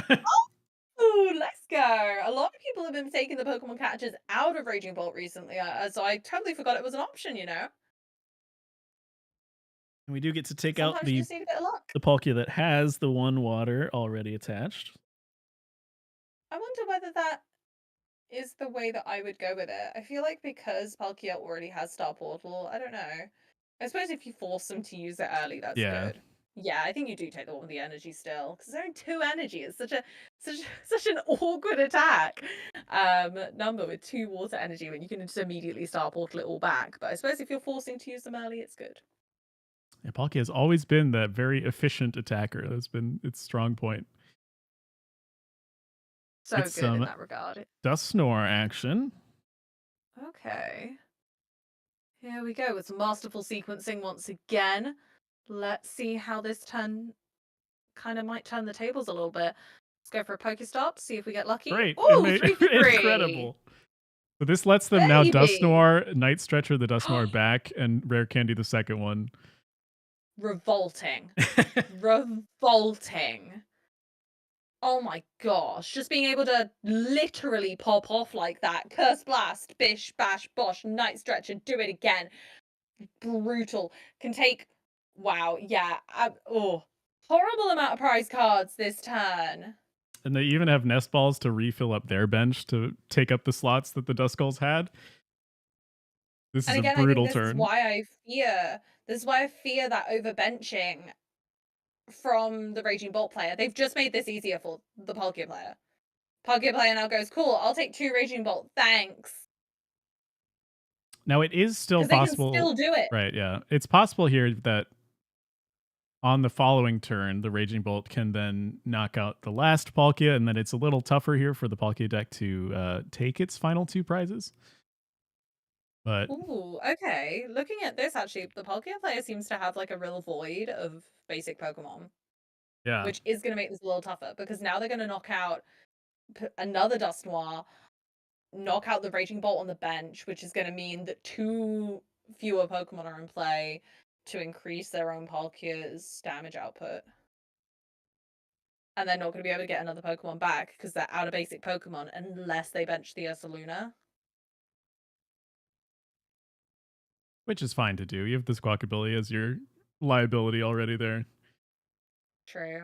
There's already one. I suppose it just like prevents future plays if you run out of night stretchers if your opponent does take down the Ursaluna, but I feel like they're in a really commanding position here. You have allowed your opponent to be sat on 2 prize cards. I think that's the only really scary part, is if your opponent does recover from this, it's game over. You've left yourself vulnerable almost too drastically by taking 2 Dusk Noir knockouts. There could even be a third Dusknoir here. I don't know how much good it does yet, but I don't think it makes a difference, if I'm honest. You put your opponent on 1 prize card, but you don't. Do you take a knockout? No. it takes out the Yes? Greninja. So Okay. they're removing as many options as possible for the Which makes opponent sense. to build up an actual attack on the next turn. Which does make sense. That is fair. And like we spoke about this earlier. As long as the Palkia player full benches, 3 Pokemon is enough to take the knockout on the Raging Bolt player's bench. But I suppose you're right. They're just trying to remove all options, try and not give the Raging Bolt player any wiggle room. Going for a second Pokestop. That's the catcher. Prime That's what they needed. Catcher! Oh, this could be it. That could make the difference. Because this now pulls up the Ogerpon that we can fully knock out with a Subspace Swell.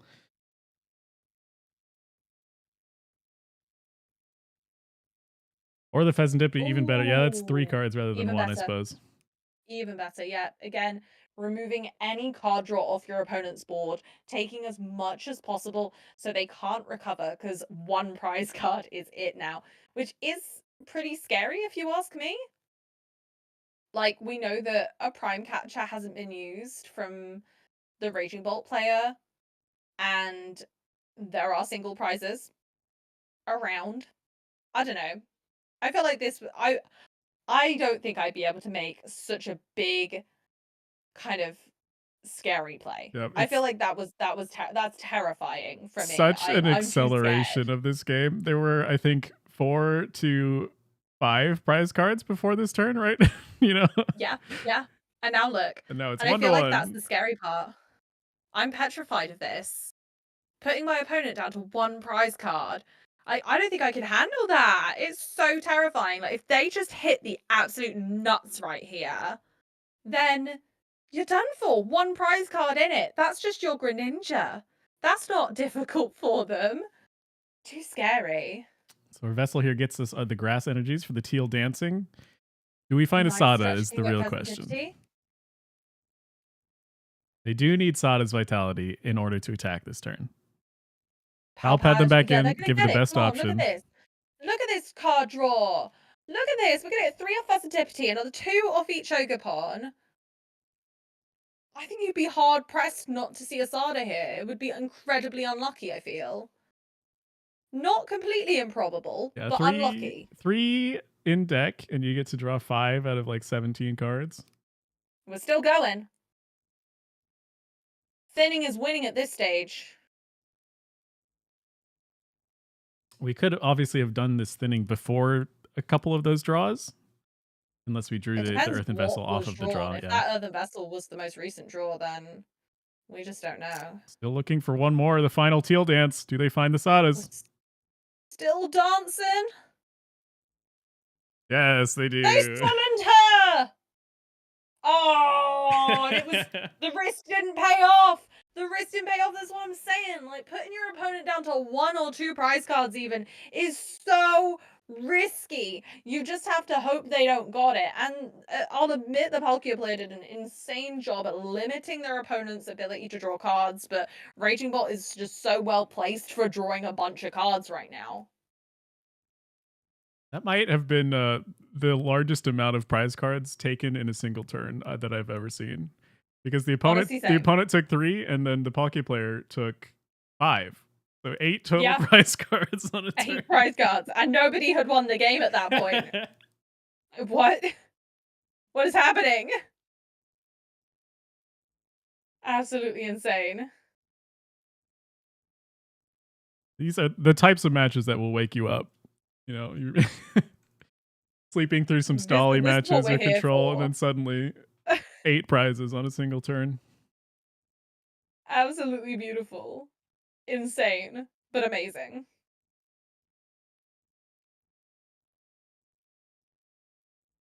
So now Palkia, with the choice, decides to go first this time. Gets to lead a 1 prizer again, which is nice. It's the Froakie once again. I mean, that worked out last time. Yeah, anytime you can leave some small Pokemon in the active, it makes it that much harder for Raging Bolt to start the 2/2/2 prize mapping that they would prefer. We have a lot of energy in hand. That's not the best. It's not really what we want to see from Palkia, and unfortunately, without kind of risking some Pokestop action, we are kind of void of much to do next turn, so hopefully it picks up from here. Now, the Iron Bundle is not ideal for the Raging Bolt either. No, Iron Bundle is not a great start. It's not an awful start. But the Hyper Blower ability cannot be activated if it's in the active slot. Nope. It's going to need a pivot round to the bench, but we have lots of energy, and we do need some of it in the discard pile for Professor Sada to bring back. That is. Although it won't be this turn. They commit one single fighting to the Pheasantipity and nothing else. I don't like this for either player. That's not good. That was a great Pokestop for Palkia. Oh my gosh. Buddy Buddy Puffin, Rare Candy, and Prime Catcher. Doesn't get a whole lot better than that. Which type Arceus did they pray to this morning? Because it worked out. Have to be water, I assume. Has to be. Try bouncing? We're going to try bouncing. This is amazing. Oh, I love this. Oh, no, they didn't even. They passed. Oh, come They should have tried bouncing. You have to try bouncing. See a bounce. imaginary line there. I can't actually You see flip it. I a don't actually coin, it know. might do 0 or it might do 30. Oh, come on. I want to bounce. We should bounce. What if that's just the numbers? What if it all adds up? What if 2 bounces on an iron bundle means you can KO it later with Dustclaw? Like, dear, I can't believe this. It's tragic. Another pass after loading some energy up on an Ogerpon. Back over to Palkia. This could be over so quickly. Palkia, we know we've seen that real huge strength using the Dusclops engine to kind of take those really big, powerful KOs. And I feel like we're at that stage where the Palkia player could completely command the entire game just in this moment. Yeah, they will have to throw away some resources here with the Ultra Ball, though. It does get water into the discard like we want for Star Portal. Oh, actually going into the Greninja EX, the Froakie taking some action this game. Oh, I don't hate that either. Because once again, that feels really nice from Greninja's perspective, being able to it does 170 search the deck for I think the a Pheasantipity card. is weak to fighting as well. Yes. It is, yeah. So it takes it, yeah, they get the KO and they get to search the deck for a card. Insanely powerful, and I think it's why, you know, we saw the Jim's Ogie Dogie list and Louisville this weekend as one of the reasons it did so well. You know, I mean, realistically, there are so many support Pokemon in this format that are weak to fighting. A nice big knockout on Pheasantipity. And Removes again, some draw restricts your power. opponent. Yeah. Yep. Love that.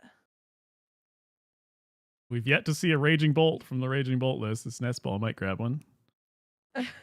You might hope. Oh, okay. Alrighty. Bird's We're back. cooking. We can get Pheasantipity back so we can draw more cards. Okay, here we are.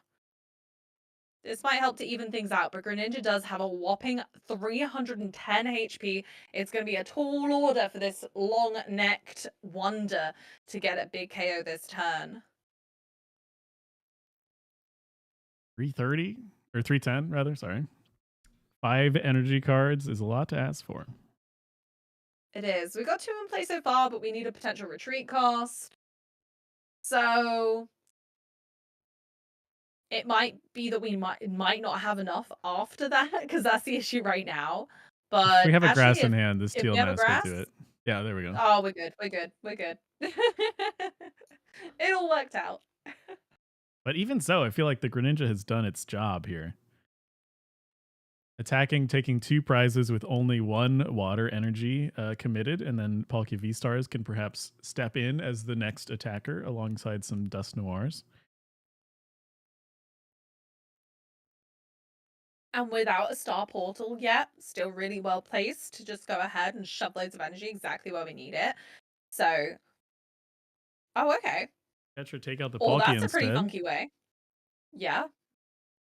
I mean, I like that because the Greninja just doesn't pump out as much damage as you would potentially like. And yeah, okay, we got the potential of like bossing the Pheasantipity again, but having already used one kind of big pivot with the Prime Catcher in the discard, maybe they're thinking, okay, the chances are slimmer. Yeah, and it guarantees there will not be a Palkia V-Star this next turn. And no Star Portal to go along with it. Mm-hmm. Is there any trickery we can do with some ghosts here? We can do one Dust knock out the Noir. Raging Bolt inactive. But Is I it don't worth know doing, though, is the question. That's exactly what I'm thinking. Yeah, is it worthwhile? Yes, apparently. That is That's the answer. Yeah. And then going, yeah, Shinobi Blade once again. Play the Ino first, set them After to an 3 Ino. cards. Good Ino. Good timing. Could even Fez for some more cards. And Night Stretcher. We can Night Stretcher for Palkia V back, probably. Okay, Mew for more card draw. Restart for 1 card. Rare candy, you love to see. You do, but I would also like to see a Palkia here. Nestball might provide. There was perhaps a world there No. where we drew into the other Dust Noir and was able to knock out the Raging Bolt with that or something like that. That would have been lovely. I don't know. I'm not a Palkia aficionado right now, but I'm trying to think about the prize mapping here. We're going to take 2 prize cards here. Our opponent's on 3. They can't do more than 2 in a turn, so that's fine. Right. But it means that it's too scary at this stage to use a Dust Noir right now, because otherwise you put yourself in the same situation you were last game that lost you the game, where Yeah, that you're makes leaving sense. your opponent on 2 prize cards going into their turn. Feel like Dust Noir's a no-go here. And setting up this Blood Moon Ursaluna to be able to attack can one hit knock out any of these EX Pokemon that the Raging Bolt is going to attack with. Yeah, we assessed earlier there's no Bravery Charms in this list, so we know that we can be quite confident with that. Don't have to worry about that being a potential. So realistically, yeah, Ursaluna's really well versed here. I think that Ursaluna is the Pokemon that I would be trying to coin flip my way into if I'm Tomophon here, trying to get the threat off the board. The Ursaluna's the only thing that can one-hit KO my Pokemon, so I'm gonna want to be getting rid of that rather than the Greninja. Right. Does find the And then Sada again, if off you of the Poke Gear. that's nice. Oh, but we're going Ino. Yeah, makes sense. You've got the 2 energy on the Raging Bolt. Yeah. Not a whole lot of cards for either player, though. We need to find some energies in these No. top 6. Oh, here we go. But we still need. Oh no! Not only do we need a gust, we also need a bunch more energy. I feel like maybe there's too much to ask for in one turn. There goes another Sada to the discard off of the Poke Stop. We got the Pal Pad, so she can go back in, but right now is not the time. Second chance. Flips heads this time. Oh, but we only have 2 energy in play. Are 2 of the 3 remaining grass energy is the question.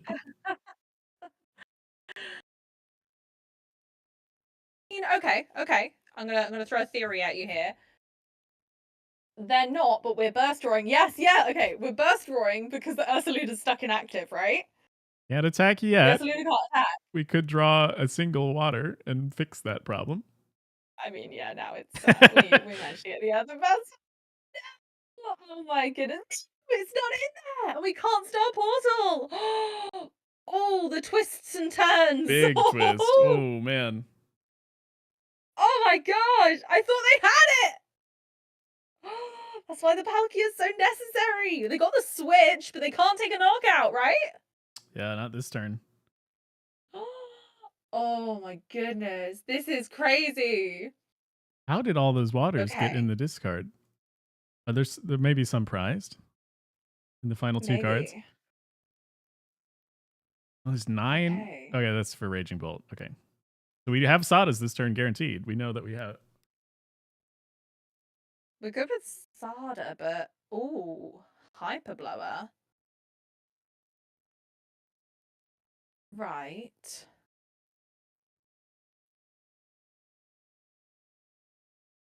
Only 5 cards left in the deck for a Raging Bolt here. It's really, it's not ideal.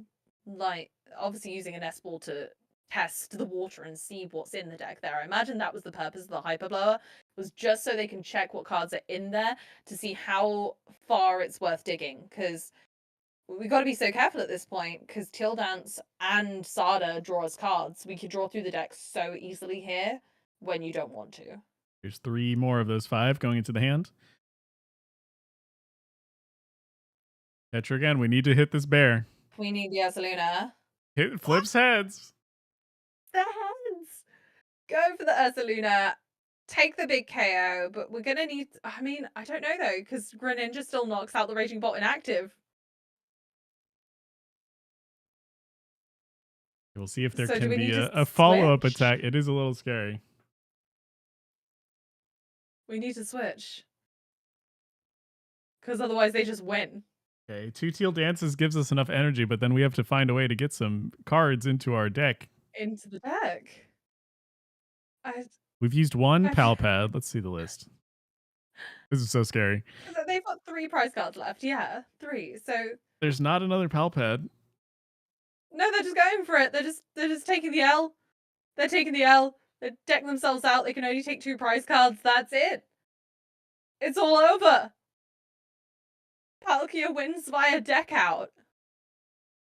Putting on a good show of it, but this end turn button is going to be the winning play. Yeah. Why? No, don't play. No, come on. Just click the button, but buddy, I don't know if they've realized. I'll let Blood Moon Oh, do they the want to go job for the too. battle Yeah. anyway. They want to go for the attack. GG. Absolutely respect it. Oh gosh, that was crazy. That went all over the place. I could not have Intensely predicted close a second of turns. that game. Yeah. Absolutely insane. What a match. I like Raging Bolt was just a couple of cards behind on some key turns there. And Greninja just took it away. This really stole the show in that last game. MVP is an understatement. Yeah, we didn't see it at all in the first 2 matches, but it found its role in this final one. Really pulled its way. And unlike game 2, our Palkia player, Happy Dragon, was able to kind of hold back when they know they needed to with using the Dust Noirs in order to put the Raging Bolt player on a really awkward prize map. Which puts our Palkia player into the finals now. That was top 4. Congratulations. Yes. Which, good for us, means we can also continue watching as they perhaps get into this next match. Yay! That's good for us. We like that. Fantastic. Amazing show from both players, really. There was some real skillful plays there. Really interesting sequencing, which brought together the games and really highlights how important it is to keep an eye on yours and your opponent's prize cards. Right. The Palkia player even missing the water, and it didn't end up mattering. No. Luckily, it was a not punished moment. Ooh, now this will be very interesting. So the opponent from the other side, we talked about a little bit earlier, but is a Baynet Gardevoir deck, which took it over a Charizard in that side of top 4. So it's this item locking Baynet deck up against this Palkia deck, which needs its items in some key turns. Yeah, they're quite important. We know, obviously, through watching just now that the Palkia does run the Dust Clops. They haven't disrespected the fact that people can item lock in this format. They do. I think it was the 1 in the list from what I could see, but Yeah. I don't have the list up on my screen. So it has a certain amount of respect for it, but then it definitely can slow everything down still. The purpose of the item lock is still very meaningful. Whereas against Charizard, again, they had the Charmeleon. So depending on how quickly they can get set up, that game can go either way, right? Yeah. And these psychic Pokemon with some dark weakness, that Burning Darkness, doing a lot of damage. But Yeah, so I feel like it's very Charizard can be a difficult matchup for them, but it is very dependent on it's very dependent on kind of if and when the Charizard player can get set up. big coin flip here. We'll see who takes it. Palkia getting to go first. It's great for them. We've seen its success. Yeah. Yeah. Ooh, that is a hand. Triple candy, nest ball for a Palkia. Whew. I don't know if I like that. Yeah, there's not a lot of follow-up available. No, and I mean, no, there's just kind of nothingness, and Gorkin seizing that feels bad. Maybe And have they to start the see. Shuppet. Yeah. Oh, a coin flip heads on that Shuppet could make this game. They can make or break this. I think they're gonna have to, aren't they? They've gone right. They're gonna try and item lock me. These red candies are useless. Get rid of them. Right. Put them in the bin. That candy's out of date. It does seem like more important to get a Palkia. If you're able to set up a Palkia V-Star, that might just be able to continue attacking over and over again. Yeah, I think that's the power of these decks. That's the huge part, right? Is that actually as long as you can get an attacker early in the game and just keep on going, sometimes that pressure is enough to just ride you through the game entirely. So, like, rare candy doesn't matter as long as you've got that Palkia set up fast enough. Meanwhile, Squawk and Seas has been very nice to our Palkia player. We are able to set up a Radiant Greninja Absolutely. and the Palkia V. Have some follow up for later. This Earthen Vessel going to find us some water energy. And we've already been able to discard a little bit with that Scorpion Seas ready for Star Portal later. Yep, setting up the Radiant Greninja, perhaps hinting at a Moonlight Shuriken down the road. I think it's almost a threat. Like, I will do it. Yeah. Don't you dare put some 60 HP Shuppet on that bench. Greninja's sitting there just crafting his Shuriken, just getting ready, you know? He's like, right, I'm just gonna sharpen these. I'm ready. Oh dear. Well, we'll have to see. I don't know whether Yuri has much here. Doesn't seem to be. Okay, going for the Prime Catcher on the Palkia. Again, this V-Star seems like it is going to be the important attacker, so trying to trap this up and get some damage, perhaps knock it out, seems like a fine plan. Here we go, coin flip. Okay, here we are. Here it is. It's tails. Oh, that could be the writing on the wall. Now, I believe someone in chat, if they were following closely, perhaps both Palkia V-Star are prized at the moment. We'll see with this Irida. Yeah. So we are going to need to attack with this Moonlight Shuriken. It's going to be 3 turns worth, or perhaps we get a Dust Noir or something involved. But yeah, we need to draw one of the V-Stars off of perhaps 1 or 2 prize cards here. It's a scary proposition. A very scary proposition. Hopefully we'll get them off the Dust Noirs, because even Greninja's going to take a while to set up otherwise. So definitely, yeah, shove it with the energy 1,000%. Missing that coin flip. They just concede huge. anyway. And yeah, just going for it. Like, nope, okay, I'm not wasting our time. Fair enough. It's a little early, though. Of course, they don't know about the V-Star being prized, but you wait to see it, maybe. Yeah, I would have maybe given it a little longer, but maybe they're tired. Maybe they're tired and they didn't know. And I like that, because, you know, some shady lady might have been stream sniping, but we know they're not. We know they're not. They don't know. So we'll see, because they might have got it off the prizes. They might have not. So we'll never know. I think that's the hardest part for me. The mystery will always be with us. Forever. And ever. Unsolved. An everlasting darkness, you could say. For all of us. We will know, yeah. But let's bring up the mood, because we're starting game 2. Here we go. Froaky's back for some riveting action. Another potentially very efficient attacker if you have a turn where you can rare candy it. Depends on how fast this item lock gets set up. So whether we get that coin flip, I feel like that Shuppet coin flip is everything. I mean, obviously they've chosen to go first this time, which does give them that advantage of getting the Bayonet set up faster, so maybe it won't be so much of an issue. Yeah, faster setup to guarantee the item lock rather than the potential coin flip win the game. Buddy, double Duskull. The only option, so makes sense. And hey, it treated us well last game.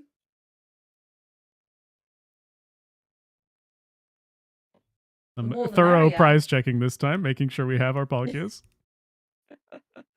Can't blame them. Can't blame them at all. Okay, an Iono after an attached to Froakie. Do you think it's going to happen this time? Will I get my wish? Try bouncing? Try bouncing! We might. I hope so.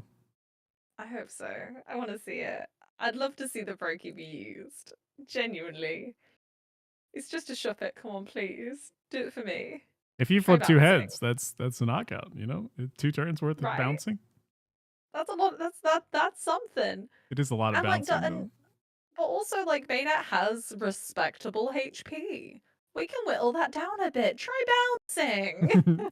It does. I mean, it effectively, if you flipped the heads, it would change the amount of benched Pokemon you would need to knock out the Bayonet. It would go from It's 250 important health to math. 220.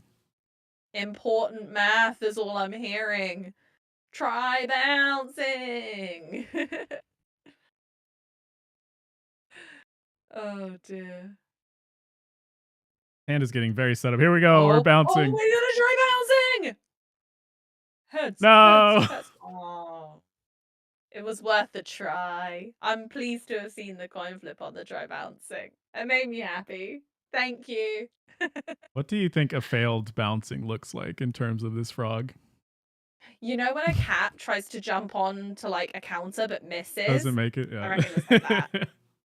Misses the lily pad, falls into the water. Something like Yeah.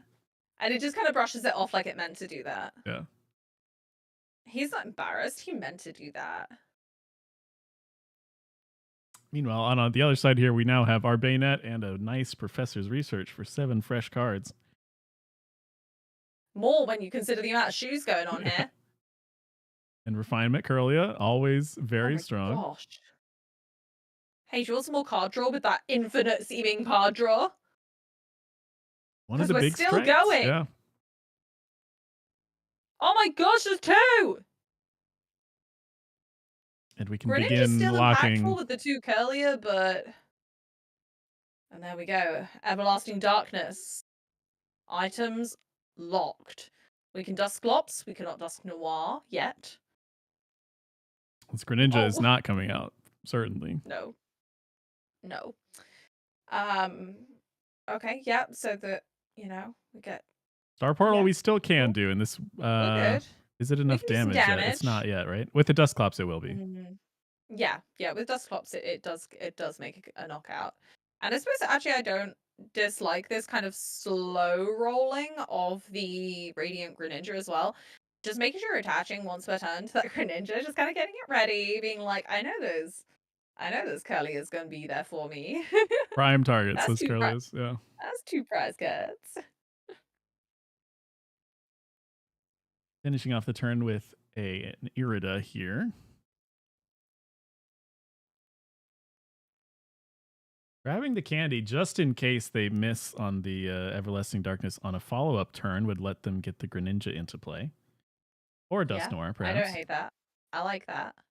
Making sure that keeping the options open, ditched them early game, knowing that that's not happening. But actually now, need another energy and a switch. Hey ho, it could happen. We could get a rare candy play here. Right, this is the final candy because we discarded 3 already. Oh, was it 3 already? Oh my gosh.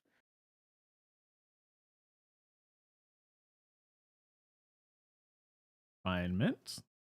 It does feel like it's easier to go into. Oh, we're actually using the Gardevoir EX. That makes sense. Remove the Moonlight Shuriken target.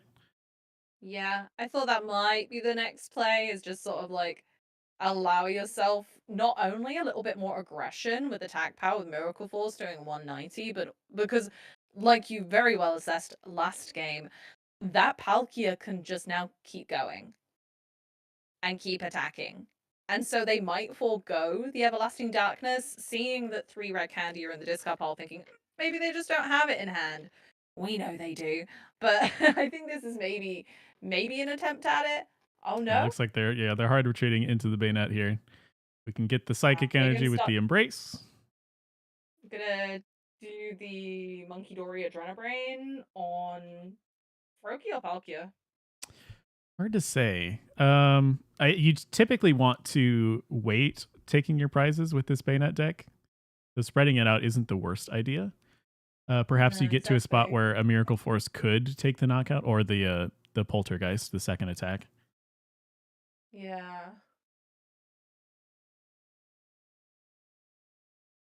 But it is an interesting choice. It's not the easiest decision here.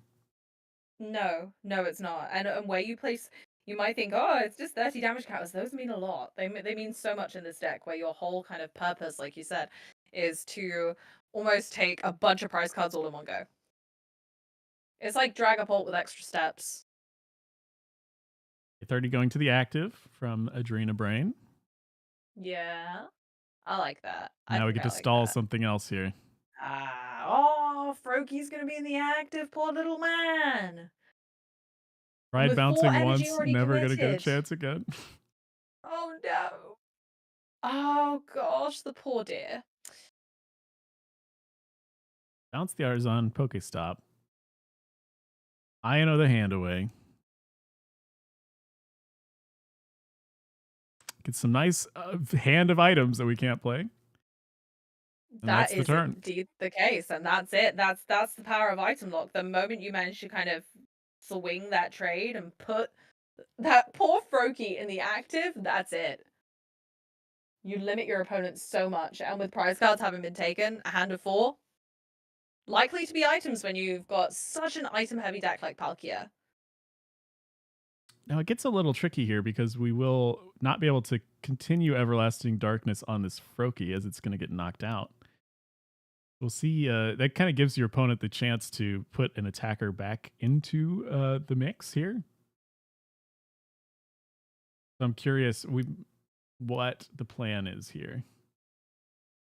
Loading up on damage and energy. I suppose that's for a trainer braining and then eventually a poltergeist. But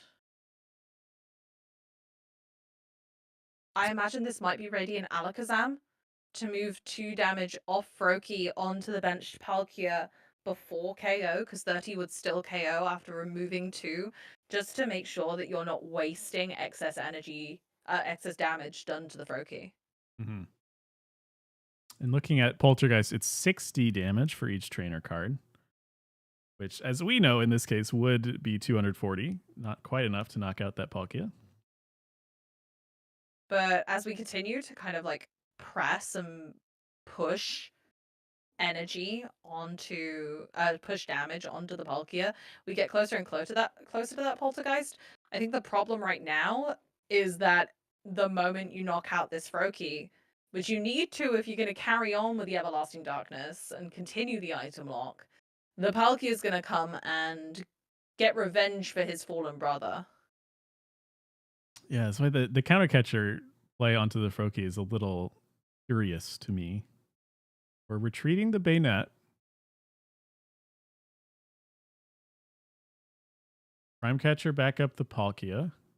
Or something else. No, Okay, sure. I think something else. Yeah. It's a lot of resources used in an odd way, it feels like. It is.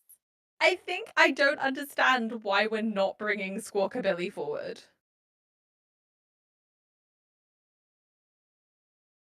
Maybe if we're wanting to get the most out of Poltergeist. Right. The motivate could matter. The 1 energy, it starts to do some damage and it pulls out energy to like fill up your attackers.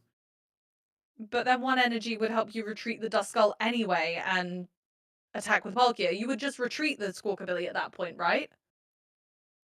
Squawk could help with energy attachment, but also you can just retreat and attack. I feel like you just get more value out of the resources that you've made kind of that dance with matter more, because this Duskull is still going to get knocked out in 3 turns. At any rate, we did knock out the Froakie, and our opponent was able to draw another unplayable item, so we get another turn here. Scythe-Maniac's Code Breaking is great, along with Refinement to draw those 2 cards. Yep. 2 to the top and then draw them. Amazing. Adrenabrain moving some damage off the Bayonet again, plonking them on Squawkabilly. I suppose that's the plan, is just actually use the Squawkabilly to plonk damage on, just take 2 prize cards slowly, which I don't dislike either. Gravity Gemstone. That makes the difference. That now makes this Duskull the perfect choice. Now this energy doesn't help yet. No. But it would have. And so the gravity gemstone was not only incredibly well timed, but also I think that makes the Duskull make so much sense compared to the Squawkabilly, who again could have motivated, which would matter now. It seems like the plan here is to knock out this Duskull and the Greninja and the Squawkabilly for our final 4 prize cards. The math now is just how we get there with our little damage increments. Yeah, we're gonna need to start moving things around again. Taking out the Okay, skull going for the now. knockout this turn. Right. So now promoting the Palkia, which can start attacking.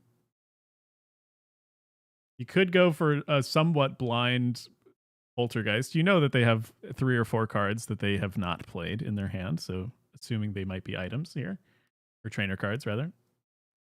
Yeah, 5 is, that's a lot of damage, but I feel like the putting the Palkia forward should indicate to the Bayonet player that Poltergeist won't It's a KO my little mind Palkia, game, right? right? Yeah. It's a bluff, right? It's do you call their bluff? Because it's 60 per item, right? Yeah. It would be enough, and they're not calling the bluff. It is enough, but you're baiting your opponent. You're saying, I don't think you have enough. Okay, so Oh, are we they gonna might attack be a with Mew like a subspace genome swelling hack? here, yeah. Ooh. Which is, yeah, it's less risky, but obviously it's going to open up the Palkia player's item usage. Curious about reading into the bluff, right? What sorts of cards would they be holding in hand? I guess Pokemon that they just wouldn't want to bench. The Moonlight Shurikening! Everything is happening right now! 90 and 90. Oh It's my not goodness enough yet. gracious! It's not enough yet. It will be soon, but this I is suppose next wild. turn, yeah. Crazy The line. bluff. The bluff was everything. The fact they could have just Poltergeist and taken out the Palkia, which arguably is the largest threat on the board. I suppose this does get there in a roundabout way as well. You can't It knock does. out both the Monkey Dory and the Radiant Alakazam. That was the best bluff I've ever seen in real time. That was so risky. Just like, yeah, here you go. Here's my Palkia. Do it. A little Go sad on. that it didn't quite matter in the end, but No, but I like it. yeah, It's a right. fun example of mind games that you have to play right now. That's the thing with these item lock decks is that at some point you have to break the lock to be aggressive and take your prize cards. And it's at what point you do that as to which your opponent can't come back from. That's the skill Oh, wait, of it. Candy. Wait, hold on. It's not quite over. No. Oh, the Duskull is played this turn. Yeah. It was, yeah. Sadly, we can't do anything this turn. There's no way that the Palkia player can win this turn. And I think, unfortunately, for us and for our viewers, for the continuation of this really riveting game, I think it does mean that Yuri is going to get the win here. It just depends whether they can take a big knockout or not. But considering Mew is still around, I think we can just genome hacking our way to a win. It's even just Painful Spoons onto the Squawkabilly is the Yeah, final 2 prizes. yeah, that's it. That's it. That's game. You're right. I forgot about the Squawkabilly too. Oh my gosh. Insane. That's a 1-1 now. The first game conceded very quickly, but It we was are so now quick. a It was final game 3. over in no time. Absolutely insane. Seeing both sides of this Not a clean matchup, cut. certainly. Yeah. But the level of thinking ahead this Bayonet deck requires, of setting up the damage in exactly the right spots for things like this to happen. It's kind of a daunting deck. You know, it seems like they're not doing a whole lot, but it is all according to plan all along in the end. I love that. All of the meticulous little damage counters all adding up to matter. That bounce could have mattered. Try bouncing. Palkia player leading Pheasantipity. Not exactly what you want to see. And the Shuppet on the other end. Okay. not the best hand in the world, but also not the worst. We can Squawk a Billy, we can force energy into the discard pile, we have an Ultra Ball. Maybe the Ionos, the only kind of shame of the situation here is that 2 Iono are going to go in the discard pile. Yeah, and the Greninja, we're just committing to not using that this game, probably. I think you have to. I think that's the thing. When you're against item lock, you need to use as many of your resources as you can right away, because you know that you're not going to be able to for a hot minute. So being able to just use things up and just be like, I am going to have to commit to not using these right now is kind of crucial and will make the difference. Even just doing things like attaching to Pheasantipity, being like, this is a valid attacker, don't underestimate it. Respect it. Respect it. Having to get rid of some of our resources here, trying to get the Dust Skull on the bench this turn for a potential rare candy next turn.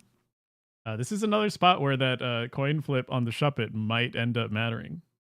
Yeah, like it very much did in game 1. Oh, that was wild. Just the concede straight after was everything. Okay. Mew. Maybe we need more card draw. Monkey Dory's down. What are we bossing? Palkia. Restart Oh, for a here full we 3. go. Great. Nice. Second Shuppet. We love to see it. Artisan. There's a great 3 cards Third. from restart. Ooh. Let's see, Okay, big and this coin flip. developing shadow's gonna matter. Tails again. No. Oh, that hurts. I feel like that's gonna really matter here. We've got Palkia online. We've got enough energy in the discard pile. We can take out both Shuppet, right? Seems like it, yeah. Especially even with the Dust Noir, you can start targeting something else as well. Huge. This coin Huge. can't get anything done this game, you know? This whole match. No. That poor Shuppet. We can't try bouncing. We can't have a shadow, you know? It's just... We can't do nothing. If it's a coin flip, no. Oh my gosh. You could even go one further, and I don't know. We haven't played a supporter yet, right? So we've got Iridot online still. Like, there's potential that we could even Greninja here. It's foul. Oh my goodness.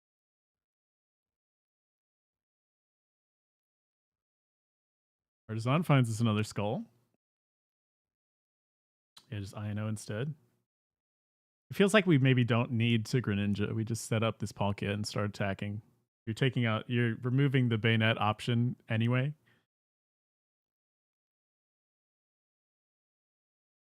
And then you can continue knocking out whatever they promote on a future turn. You go 2 to Palkia, 1 to Greninja here. Yeah. I feel like this is such a heavy aggressive stance from Palkia that realistically I don't think Bayonet's going to be able to make a lot of difference unless they manage to make a Bayonet, trap something in the active eventually. Well, it might be another coin flip, now, right? We can trap something and then hope for another coin flip. That's what I was thinking. That's like the only way here is try and disrupt your opponent enough that the coin flip does matter now. Here we go. Are you ready for it though? A great hand if the coin flips tails, but not a great. It's got to be heads once. It's just math, you know, right? No. It's luck. It's Lady Luck. Is luck shining on the ghosts or the Palkias today? Oh, this is such a bizarrely coin flip format in every way. We've got the Pokemon catchers that mattered earlier. We've got the Shuppet that matters now. Sometimes the opening, first or second coin flip is what matters. Yeah. Okay, there it is. The little Shuppet that could. It was this Shuppet. He's the one that could do it. Oh, but they do find the energy top deck. It's back to Palkia. Down again. Shuppet down. This now feels quite bad for our Bayonet player. Because that's 3 Shuppets gone, which is all of them. Yep. in the deck? And No, there's 4. There's 4. I feel like even like they're gonna be able to get the other one out with Artisan, like minimum, right? I feel like from using refinement first, it's prized though, because when you want to use Artisan first, If it's in the deck, probably, yeah. which, well, yeah, like I probably would have done There's not a my heavy ball Artisan. either, so if it is prized, that is the end of our bayonets here. Is there any other There's one recursion of super any rod. There's kind? one super rod. So we could be digging for that maybe. Because I think that's really the only option other than trying to go aggressive here. But the only options for going aggressive are Mew and Gardevoir, who can not sustain a return KO very easily. Pheasant Deputy back to the active slot. Gonna hope that they don't have an energy again. Oh my. Not the best position to be in. I think the writing's on the wall. I don't think that Yuri is going to be able to prevent their opponent from taking 3 more prize cards in time. Okay, well, we can knock out the Pheasant Deputy if we want to this turn with Adrena Brand and Miracle Force. That's true. So maybe that's where they're going to like draw more prize cards. And return I just KO is a worry. little harder since the Gardevoir Yeah. has so much health. It certainly isn't easy. It's not outside of the realm of possibility, though. No. Okay, they're not KOing the Especially bird. They're when- putting damage onto the skull instead. Maybe they're keeping hoping again that there is not an energy in hand they're or any keeping other it item. an Adrenabrain or a Painful Spoons away. Right. But just enough in. But if they manage to get if they take a 2 prizer, they can prime catcher. Yeah, this is it. This is over. It's all over now. That's it. That's 3 prize cards. We can see it on the board. The writing is officially on the wall. There's Dusknoir. Then we prime catcher the Mew. Oh. Take it out with Palkia. It's a good day.